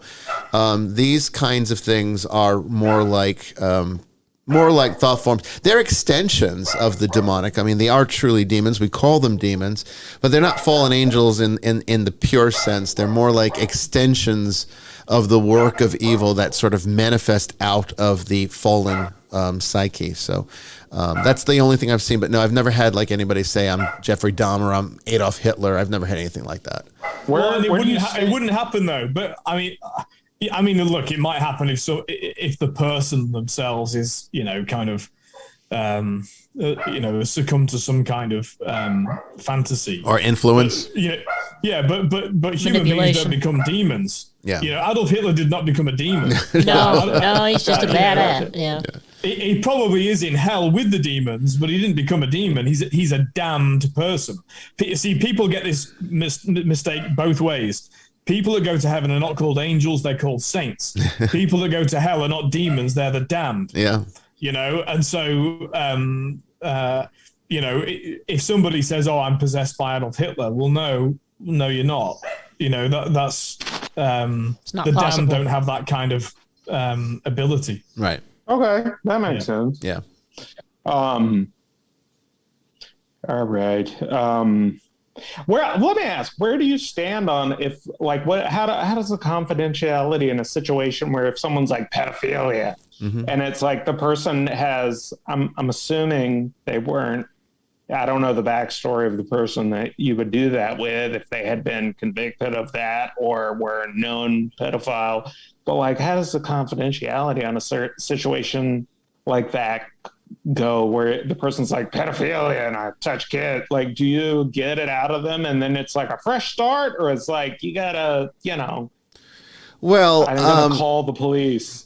No, I mean, right there, man. That's sure. Vampire. That's a vampire. Like kids who get touched usually touch. I mean, unless there's actual tangible evidence that this person has engaged in that action, as a mandatory reporter, I wouldn't have to like say, well, I was exercising this person. They called out pedophilia and they said things.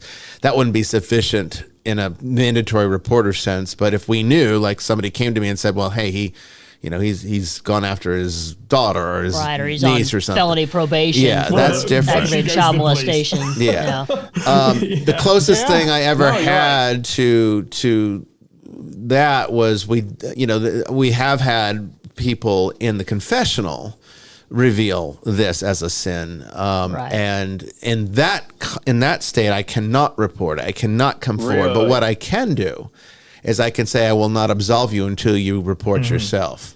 And I will withhold absolution. Yeah. And when it comes to exorcism, within the Western church understanding of exorcism is under the seal of the confessional. It's an extension of the sacrament of reconciliation. It is. Right. It is. And so anything said during an exorcism is covered by the seal.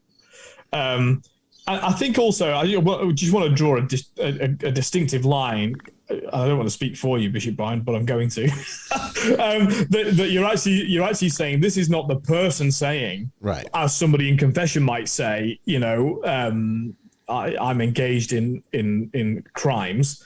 This is actually, we don't believe it's that person speaking, right? Correct. This is Correct. Spirit of pedophilia. But and the spirit of pedophilia, and so.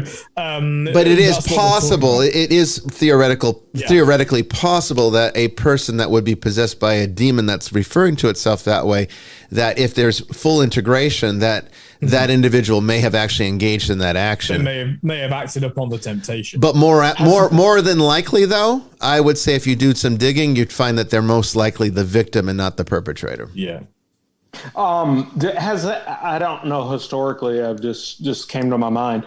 Has that ever held up in court before? Demonic possession? Has there ever been a case that like there's been several? Yeah, really? I mean, the devil made me do it. This is Conjuring 3. That movie was all about the case of the Warrens that dealt with this, and it doesn't hold up, at least not in the United States. But the seal of the confessional does.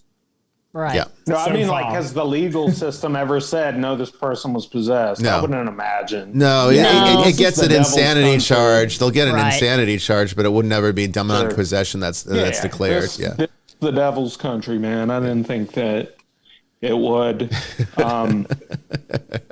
Have you ever had someone that was pretending like or had to tell someone that they had Asperger's or something like that? Like all the time. Like malingerers? Really? People that claim to be possessed when they're really not? Yeah. Probably It's like a drunk 70% of our ninth grade girl. cases, maybe. Maybe these Maybe days. more? It didn't used to be that high, but since we've been on TV, and our work has become very well known around the world through Ghost Some Adventures. people just want some attention, and actually, They usually give themselves away, too.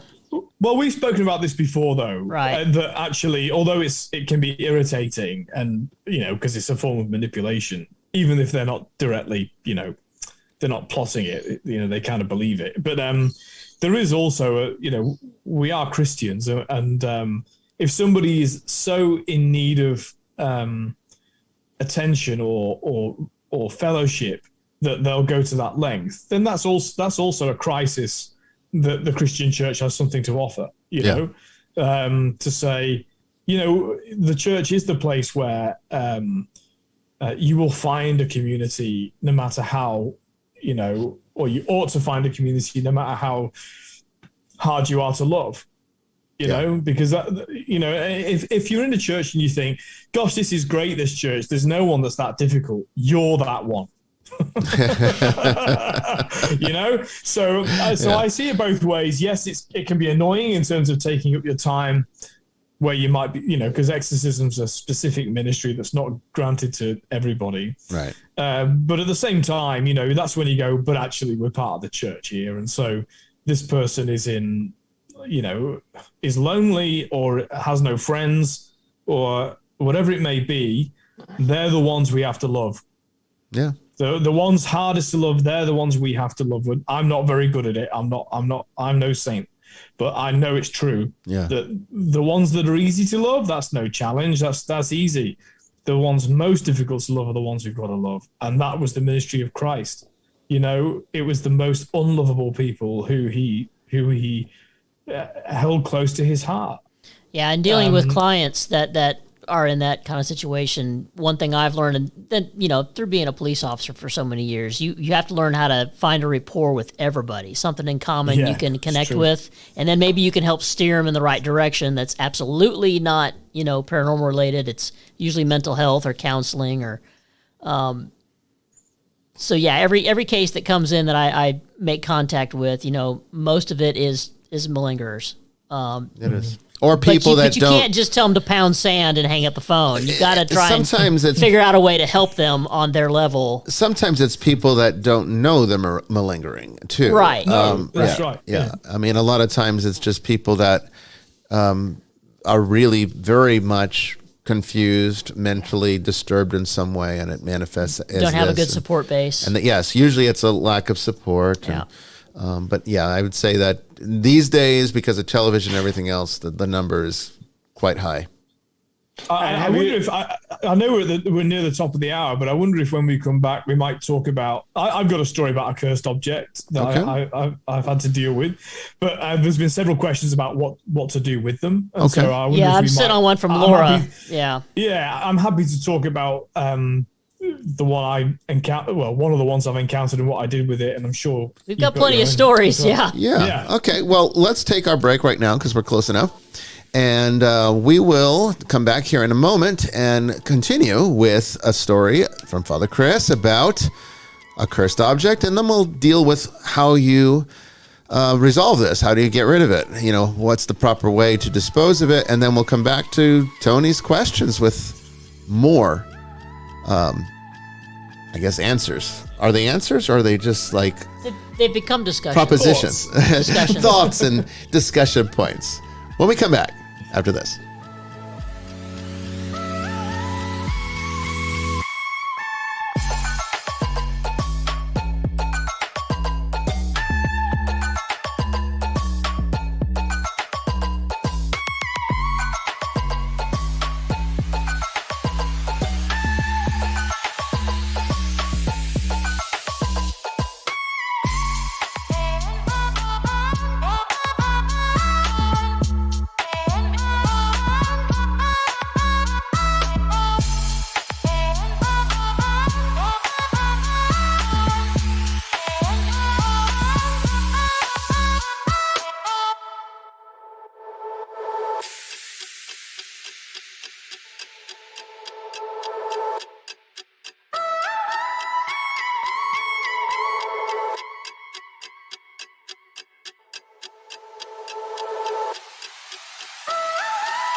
Welcome back, everyone, to the third and final part of Vestiges After Dark, where you've been talking about everything tonight with Tony Burkett as he's asked questions from his audience, what is on his audience mind, and getting answers from us. But also from you, if you want to call into the show, 347-514-7150. That's 347-514-7150. Enter PIN number 3768923 to get into the queue. You can also call free international on Skype by dialing up Eye of the Seer. And you can give us questions in the chat room on YouTube as long as it stays up. So far, so good. But yeah, we'd love to hear from you. Call in, and when we come back here, we'll hear from Father Chris. Story about a cursed object, and we'll be talking about what to do with them. Don't go away.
Oh, welcome back, everyone. And Father Chris left off with an interesting proposition. You said you had a cursed object story, so let's go ahead and hear about that, and then we'll talk about what to do with them, and then we'll go back to more of Tony's questions. Yeah, sure. I mean, I'll tell this one. I think I've mentioned it before a long time ago on the show, but I'll get to the point. But it's to show that, because my standard answer to what do we do with cursed objects is burn them.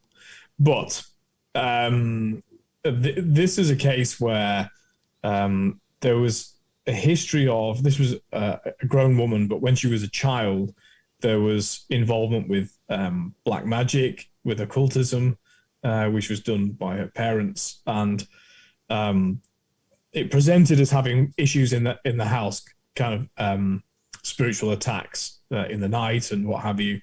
And what amongst the questions, it took me a year to get to the bottom of this, because people in these situations don't come to you at church and say, well, some do, but this one didn't. More often the genuine cases don't come and say, I've got a black magic possessed object in my house. It took investigation, because they don't really usually you got to pull that stuff out of them. Yeah. Oh, almost always.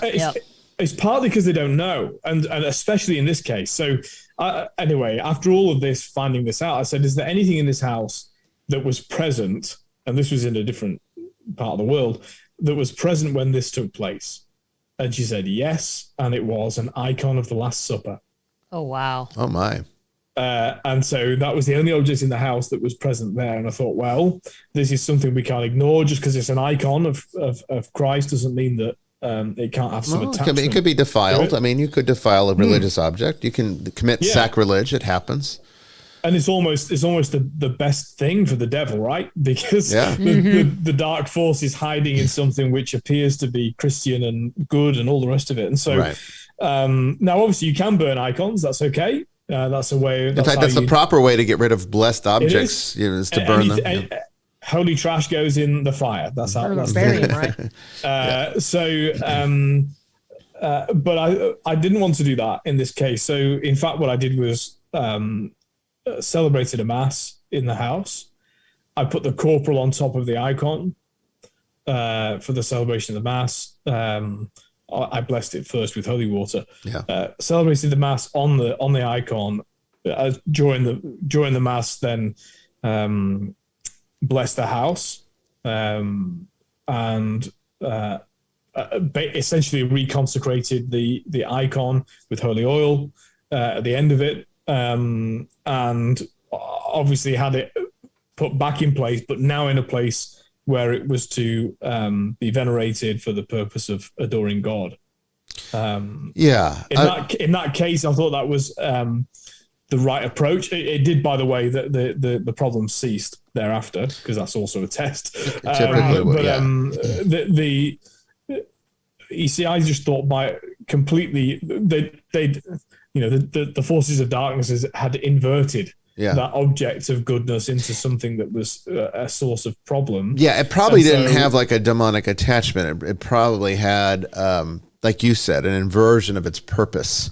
Yeah, more like a talisman of evil than an attachment where there's like some kind of negative, evil, malevolent spirit attached to it.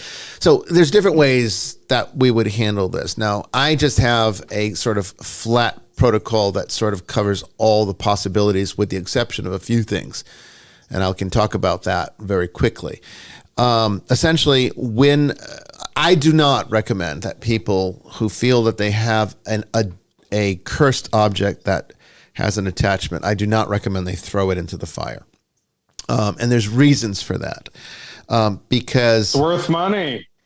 Well, I mean, there are people that do sell these things, and the Haunted Museum is full of very expensive exhibits. So there's definitely a market for it. Museum. Yeah. People pay to go and watch them. The Haunted Museum, yes. Zach Bacon's Haunted Museum in Vegas, yeah. Oh, I thought you meant my eBay store, which you guys should check out tonight. There'll be a lot of new items on there.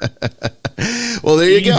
Jeep Gay, it's all the same with Jeep Gays, That's my username. There you go. Thank you for the plug. I love it. So what we do with I do not recommend to clients to just cast it into the fire. And there's a few reasons for that. One, we never know exactly the nature of the attachment. So if the attachment is fixed, then yes, it should work. But if it's not fixed, and in a lot of cases it's not, then it can jump around and reattach to something else, and then just it can just wreak havoc, and you just end up pissing it off. And not having the tools to be able to deal with the ramifications of this can make matters much worse for the client. So what I recommend is when we find an object that we believe is cursed or the source of an attachment, we tend to take that back with us. We then exercise. Well, typically on the site, I will exercise the object in the field, because I'd rather, before I relocate it. You don't want to transport it. Don't want to transport it. So I exercise it. I bless the family. I bless the house. I do all of the standard protocols, but I do take that object back with me. Even with the exorcism, I still want to dispose of it in a holy fire. So I actually bless a fire with a special type of blessing. And sometimes we will store them in what we refer to as a warded containment cabinet. Yeah. And we wait for the Easter Vigil, and then we burn it in the Easter fire. Yeah. Now, the caveat. Okay, that's the general stuff. Religious articles, I tend to reconstitute, because I've never really found religious articles to have a demonic attachment, just an inversion of their purpose, which a solemn blessing will resolve, as you've indicated. So I don't burn holy objects on I've never had a reason to. Now, if a blessing didn't work, then I would. And then the only other things I don't is dolls and stuffed animals, because effigies have a different type of sentience than other cursed objects do. And the nature of their attachments tend to be quite different. And usually exorcism and blessings are far more effective in resolving these things than to just completely eradicate them, because oftentimes what people are referring to as a cursed doll or a possessed doll or a doll with some kind of demonic attachment is really a doll that has been infused with the energy of sadness and grief. And I'd rather release that than to just eradicate that.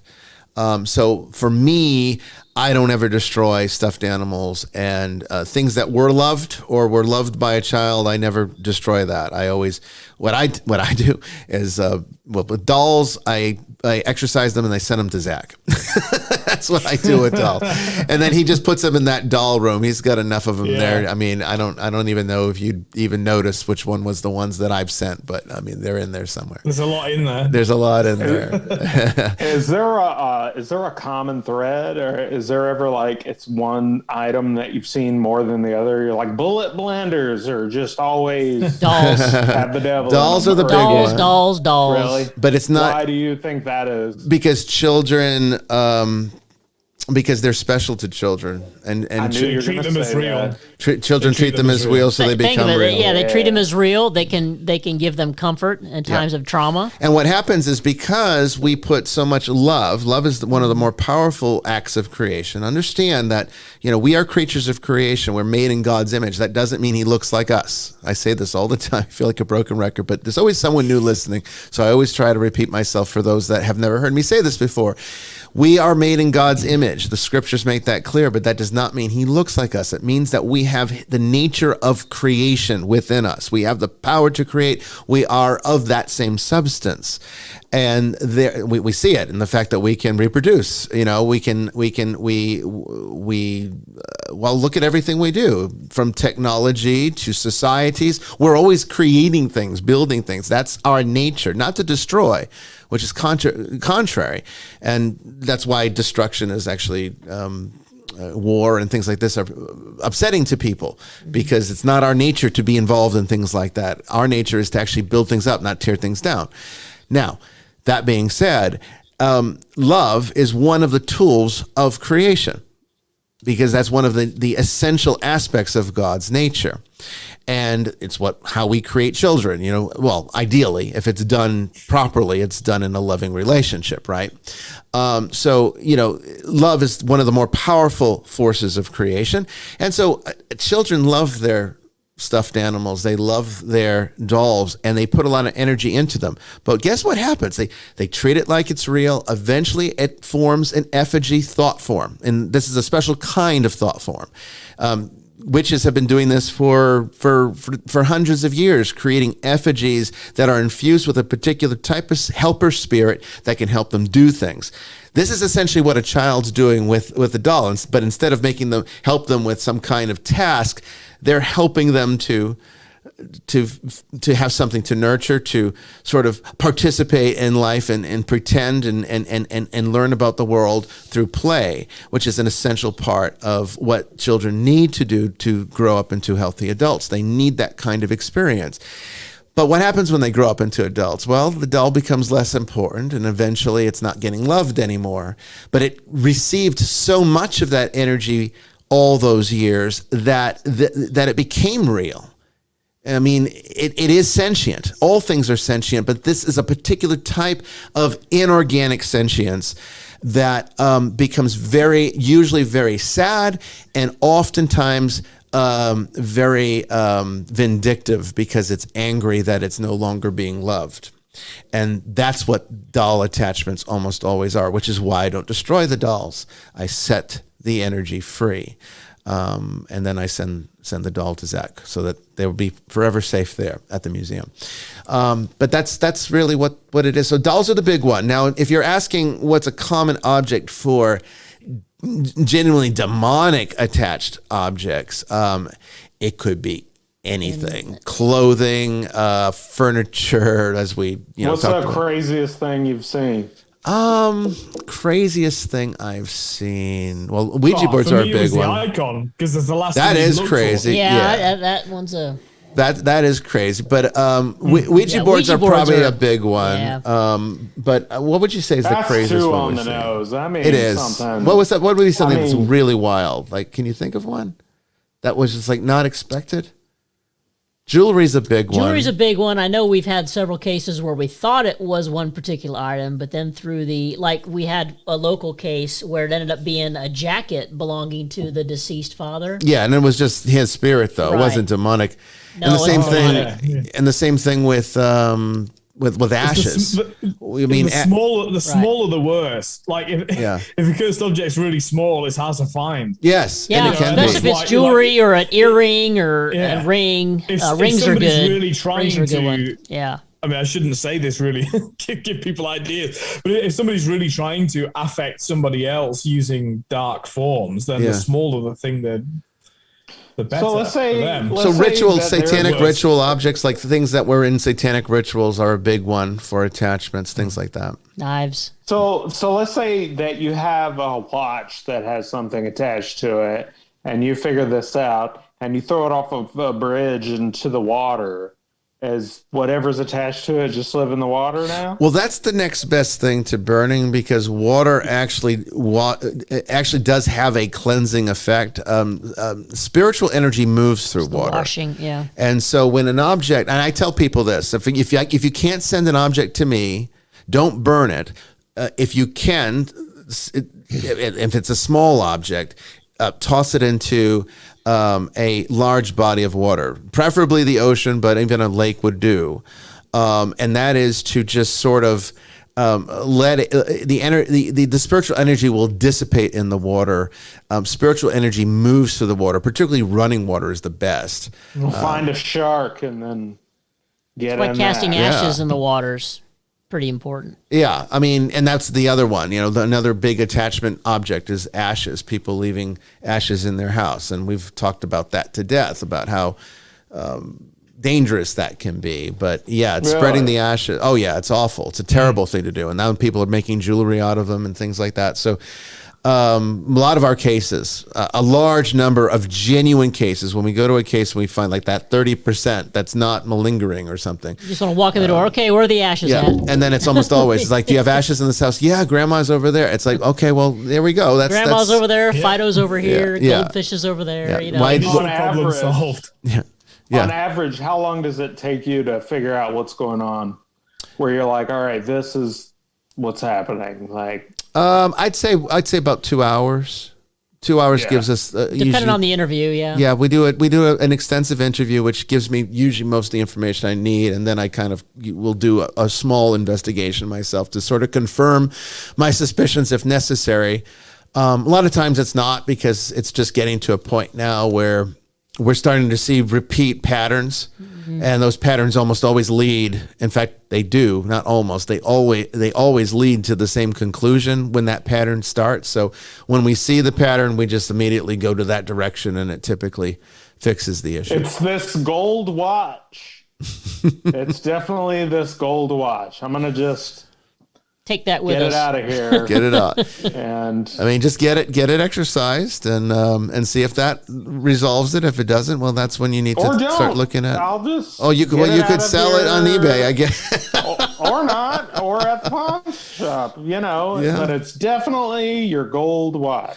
Well, talking about pawn shops, used furniture and stuff like that, I always recommend to people, excuse me, when you purchase something from an antique store, particularly, something that tends to have had many owners, always bless it.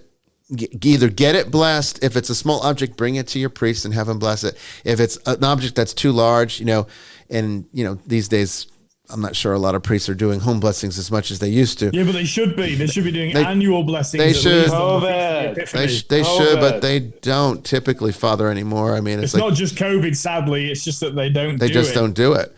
But get some holy water and bless it yourself. Remember, one of the things that a lot of people don't understand is that, yes, it's true that the kind of blessing a priest or bishop can give is a unique kind of sacramental blessing. But there are certain formal blessings that the laity can actually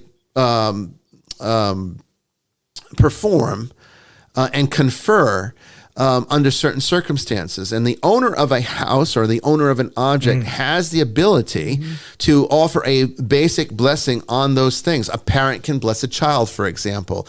A homeowner can bless their home. These are things that the church actually encourages you to do. Now, it's not a replacement for a priest or bishop because that's a special sacramental blessing, but it is a blessing nonetheless, and it can often resolve simple spiritual problems like that.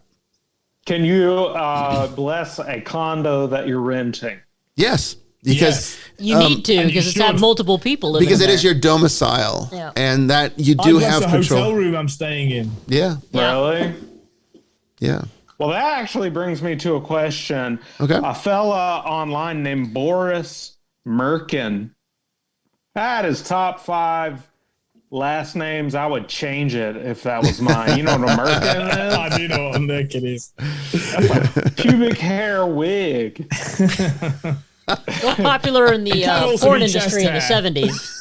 I guess we're getting to the sexual questions now. I guess, right? And Lord, we're getting to the perverse. And yes, a Merkin can be possessed. Yeah. No, actually, Boris Merkin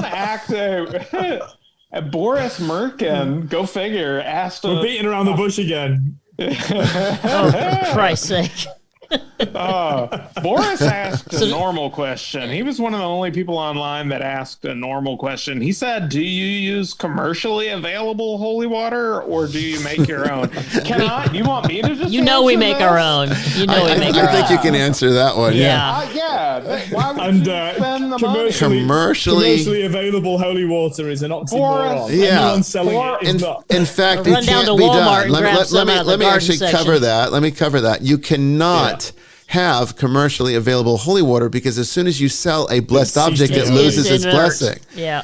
So you cannot sell blessed objects. No. That is not true. First of all, when you visit my eBay store, you are not purchasing my holy water. Uh-huh. You're giving a donation at the buy it now price.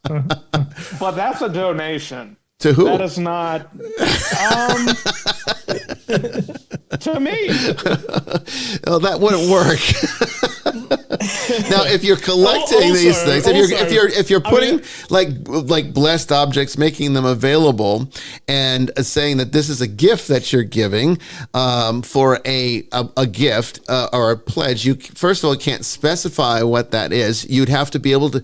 You can set like a minimum, but you can't say like this is $1,000 donation for this. You couldn't do something like that, and of course, all of it has to go towards a charity of it's not something that could be retained for personal profit. Yeah, I mean, pay what you want. Maybe it gets to you, maybe it doesn't. I just, I'd put insurance on it if I had money. There you go. Look, I do think like this. Do 1 second though, just on the holy water issue, and because I acknowledge this is actually an issue that I've not had to deal with because I don't live in the Bible Belt south of America. Yeah. So there are always Catholic churches and Orthodox churches. I've always lived near Catholic churches and Orthodox churches where there's a great big barrel of holy water at the back that anybody can siphon off whenever they like. Oh.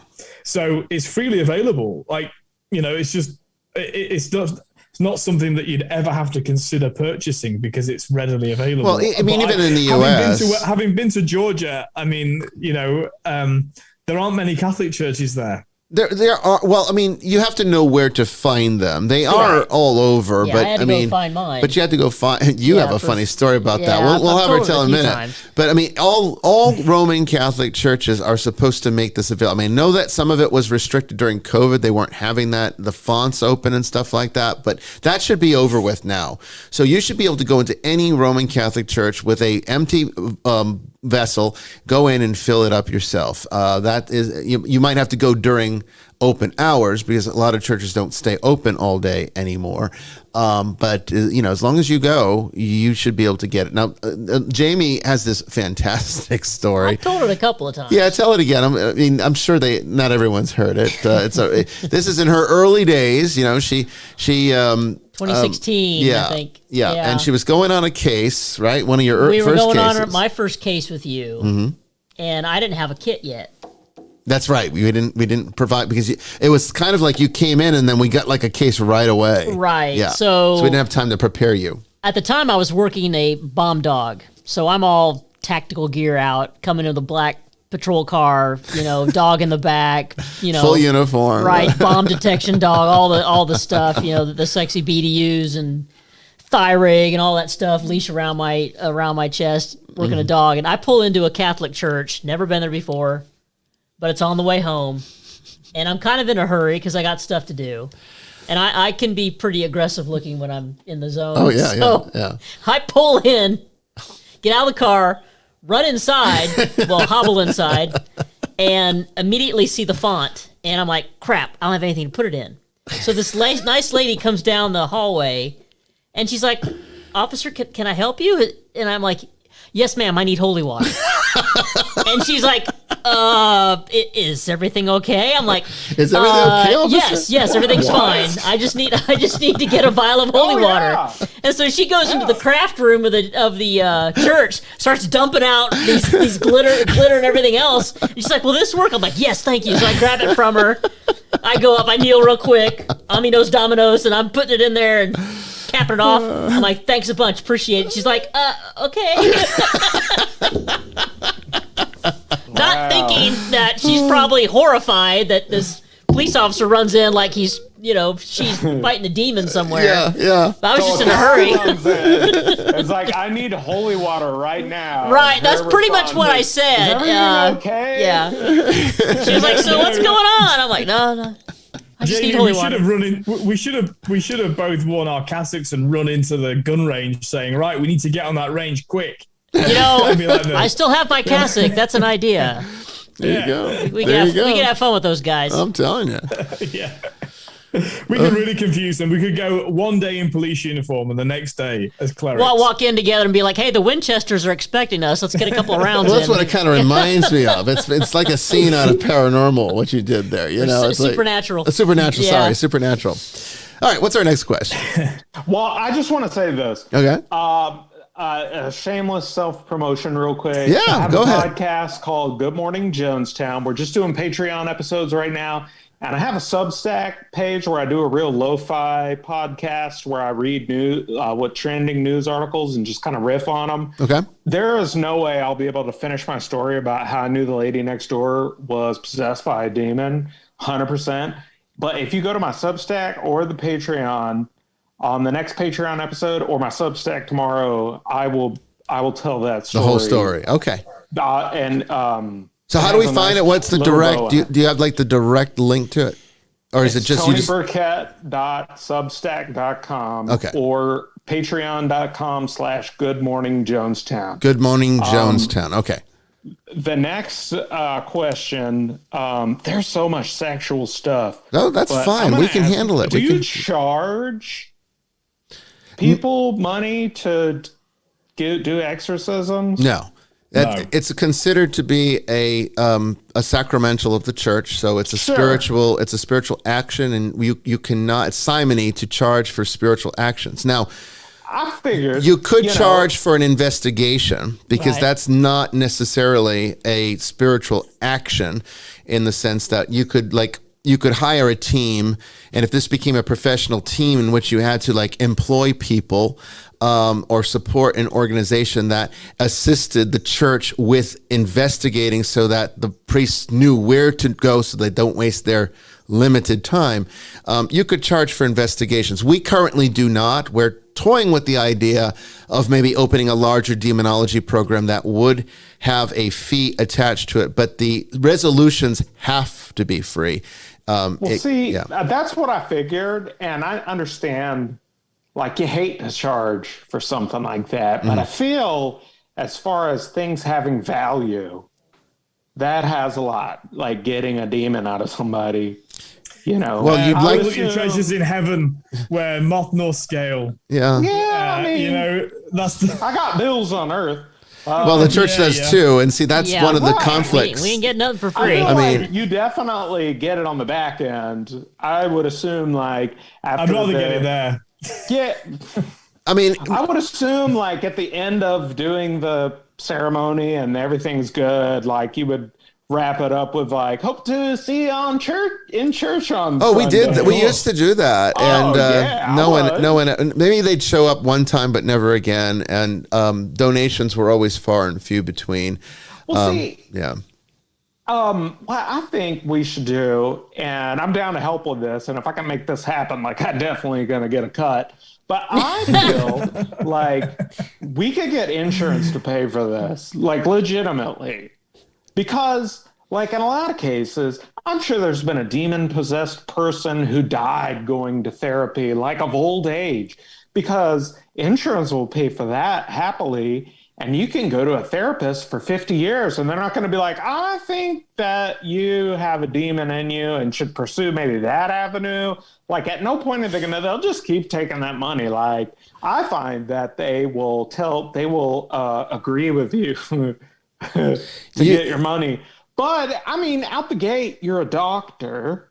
It's like one copay. I go to my doctor. I went to the doctor yesterday.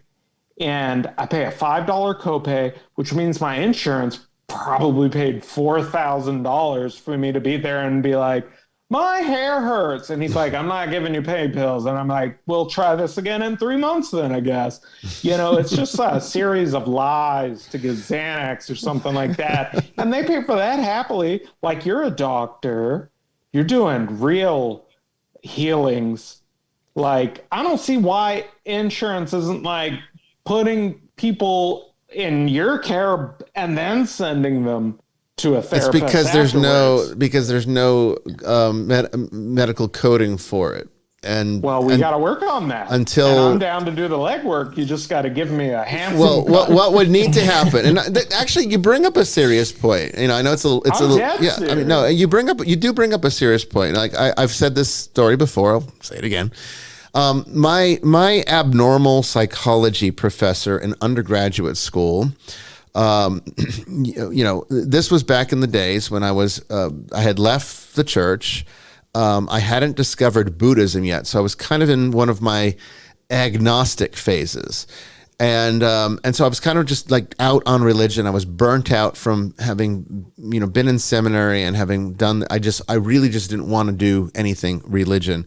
And so I went into undergrad school, went into, you know, psychology. And I think psychology was sort of a reaction against that. But anyway, I was able to get into abnormal psychology, which was a senior level class. Usually only seniors were permitted. I was a freshman. They let me in. My guidance counselor pulled some strings for me. And I was excited about this. And so, you know, I was very all gung-ho, really wanting to get into more of a scientific left brain, away from religion and spirituality mode. And I thought psychology is a wonderful bridge because it's sort of like you're helping people, but you're doing it in a secular way. And that's exactly what I need right now. So we're going over all of the different you know, illnesses that are represented at the time in the DSM-4, because that's the one that was the edition at the time when I was in undergrad school. And we were going through, you know, the psychotic disorders and everything else. And then we got to the part of the DSM that deals with the 5 axes. And these are the different categories of assessment. So you have like, you know, the first axis 1 is like the general disorders. Axis 2 is like personality disorders. You got like social, psychosocial, which I think is, I'm trying to axis 3 is like general medical. And then axis 4 is psychosocial. And then axis 5 is the GAF, the global assessment of functioning. And that's it. And so you know, then my professor gets up and says, but I have always felt that the DSM needs a 6th axis. And I said, why? I mean, what doesn't the previous 5 cover that you think that that we need for a 6th axis? And she goes, there absolutely needs to be a category for jihad. There absolutely needs to be a category for psychospiritual illness. And I was absolutely like, oh, you got to be kidding me. We're just on the precipice of finally being respected as an actual science here.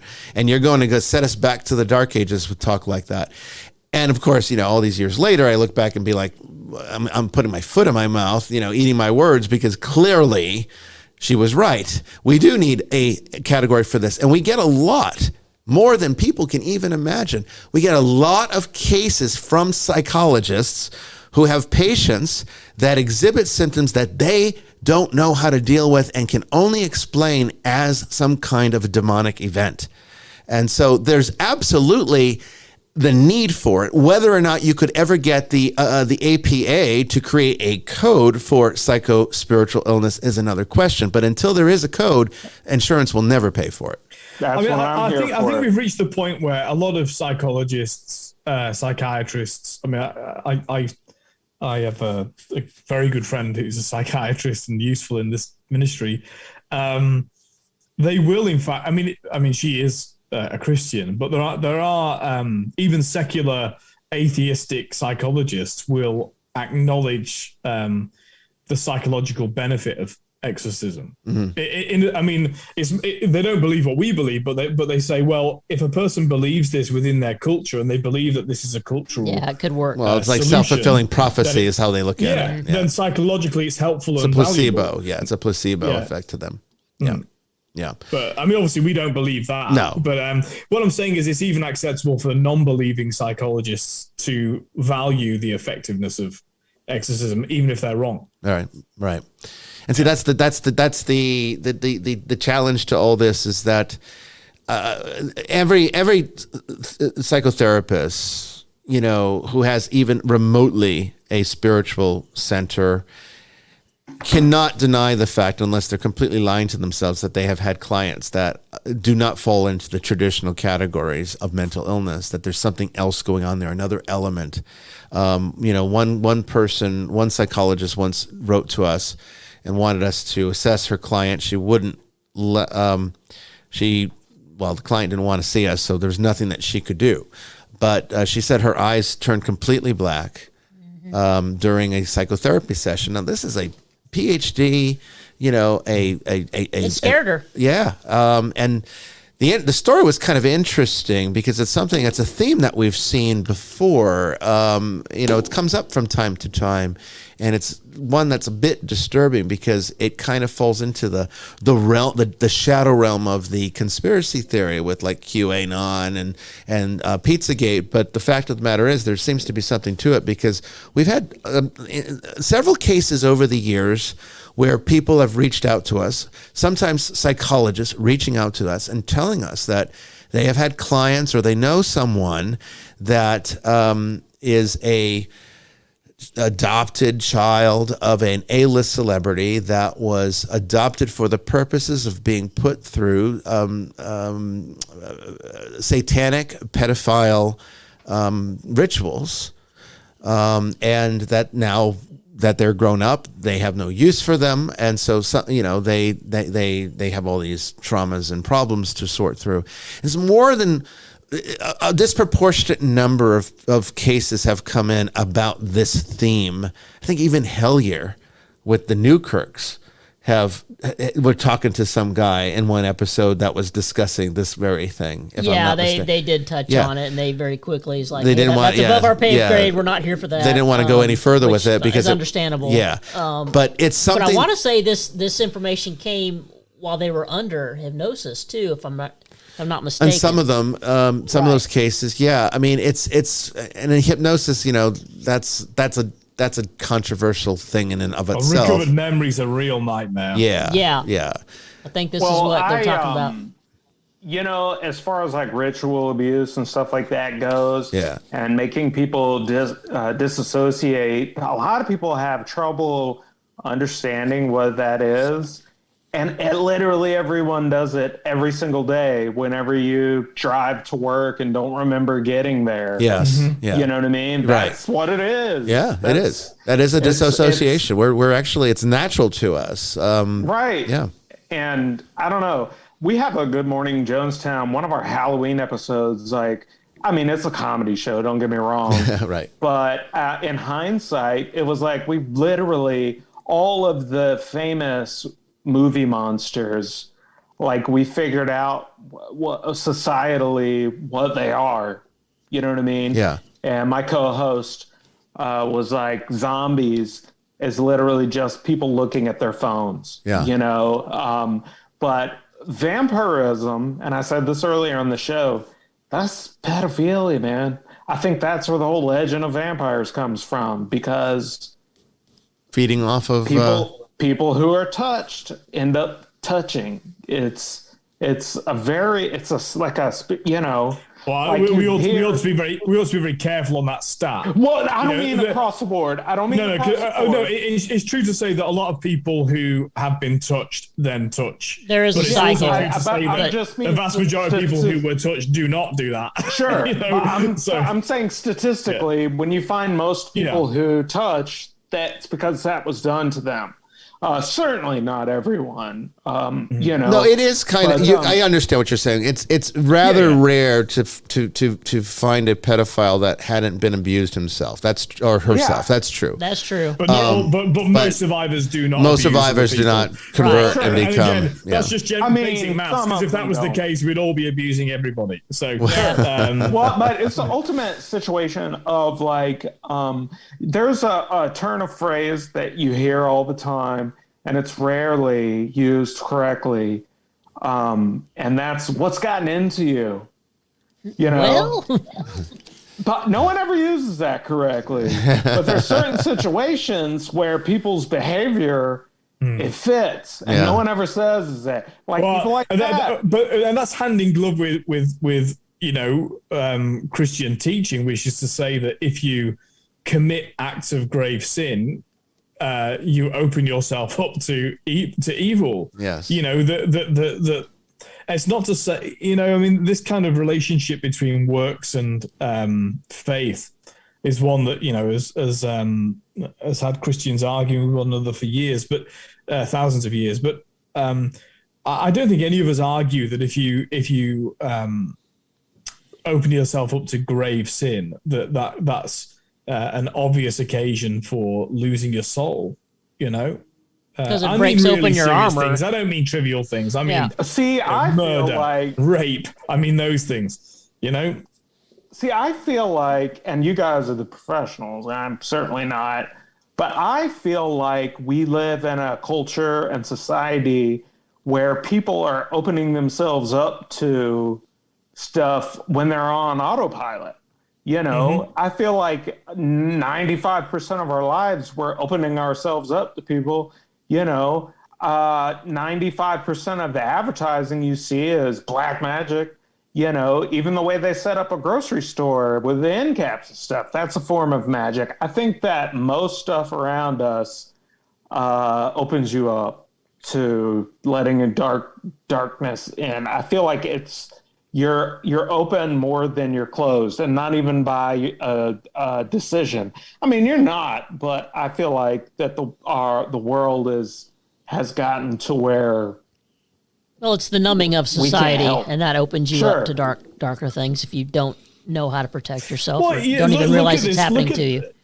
Look at what's happened in terms of, I mean, I don't want to get too bogged down on this particular issue because I've mentioned it before, but, you know, we look back and scoff at like Mayan culture, for example, for child sacrifice and all of that. You see, and this comes back to a fundamental point, which is to say that all people are equal, as in they're all equally made in the image and likeness of God. And you're right, Bishop Brian, to say that earlier people confuse things and they think God's created in the image of man, right. But man is created in the image. Now all people are equally loved and valued in that aspect of who they are, but not all cultures are equal. Cultures are not equal. Some cultures are bad. I say that all the time. Yeah, and we must separate those two principles out. So individuals within culture are equally valuable as a child of God, bearing His image and likeness, but not all cultures are equal, and some are better than others. Now, we in this culture we scoff at cultures that involve child sacrifice, which were rife. Now, Christianity certainly opposed that. They went around the rubbish tips of Europe rescuing exposed children. So from the very earliest times, Christians were associated with taking on foundlings, children that people didn't want. But I'm not clear what the moral superiority is of secular people in the West today, looking back at child sacrifice and saying, aren't we so much better than them, when abortion is absolutely rife. The number of children being killed in the womb outstrips any number of children that were killed in child sacrifice. Both are wrong, and and deeply tragic.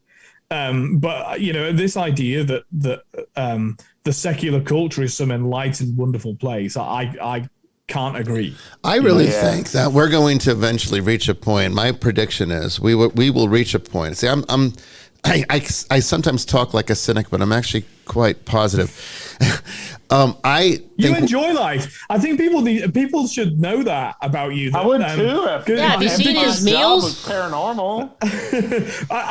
We love life. You certainly do, Bishop Ryan. And I think so. The cynicism is about the forces of darkness. It is, and it weighs down on you. It weighs down on you when you're always inundated with it, which is why I balance it out with nice food and good wine and nice vacations and you're good company. Thank you. I appreciate that. I try to be a good host. I want to tell people that the cynicism is rightly apportioned. It's not that you're just generally a cynic. No, I'm not. You're right. It has its time and place, and that's it. But I am mostly by nature a positive person, and I do believe strongly. I do absolutely believe this, that we will reach a point where we will look back at this period of time where abortion is like this, commonplace thing. I believe we will be the ancestors to people that will look back at us in disgust. Just as we look back at these Mayan we'll be cults that we will be savages. We will be looked at in that way. I have no question in my mind that will be true. I don't think this culture is going to, we think we're so great today, but I don't think it's going to be looked at with much fondness in the future. No. And it does give, you see, this is why, the Ukraine has kind of, highlighted this, is that we've often thought of things as good or bad, white or black, right? And the Ukraine is a great example of the desire to want to do that. So we have this idea that Putin's a pantomime villain and everything he says is a lie. And now all of a sudden Zelensky, who wears the same T-shirt, whoever he's speaking to, is Snow White, and everything he says is wonderful. Yeah. The truth is the fundamental truth is they're both children of God and therefore suffer the effects of original sin, as do the rest of us. But the other thing that we absolutely know in that part of the world is that in order to be in the positions they're in, they're utterly corrupt. And so there's definitely badness on both sides, and it's not straightforward. But I think, so it highlights that the media or the human desire to want to have a good side and a bad side, so it's very clear and you know who to back, is a nonsense. But it's also revealed that a lot of the arguments made by the Russians in terms of why they've gone into the Ukraine are about denazification. Oh, well, that's just all nonsense. No, it's not. There are units of the Ukrainian army who wear Nazi symbols. So you see, what I'm trying to say is that just to disregard somebody as a pantomime villain is actually to empower them, because not everything he's saying is wrong. And if you say everything he says is wrong, it's very easy for somebody to say, no, this is true. And so now coming back to the culture that we inhabit, that culture will fall because like Zelensky, it's not all Snow White. And those internal flaws will cause the fracture of the whole.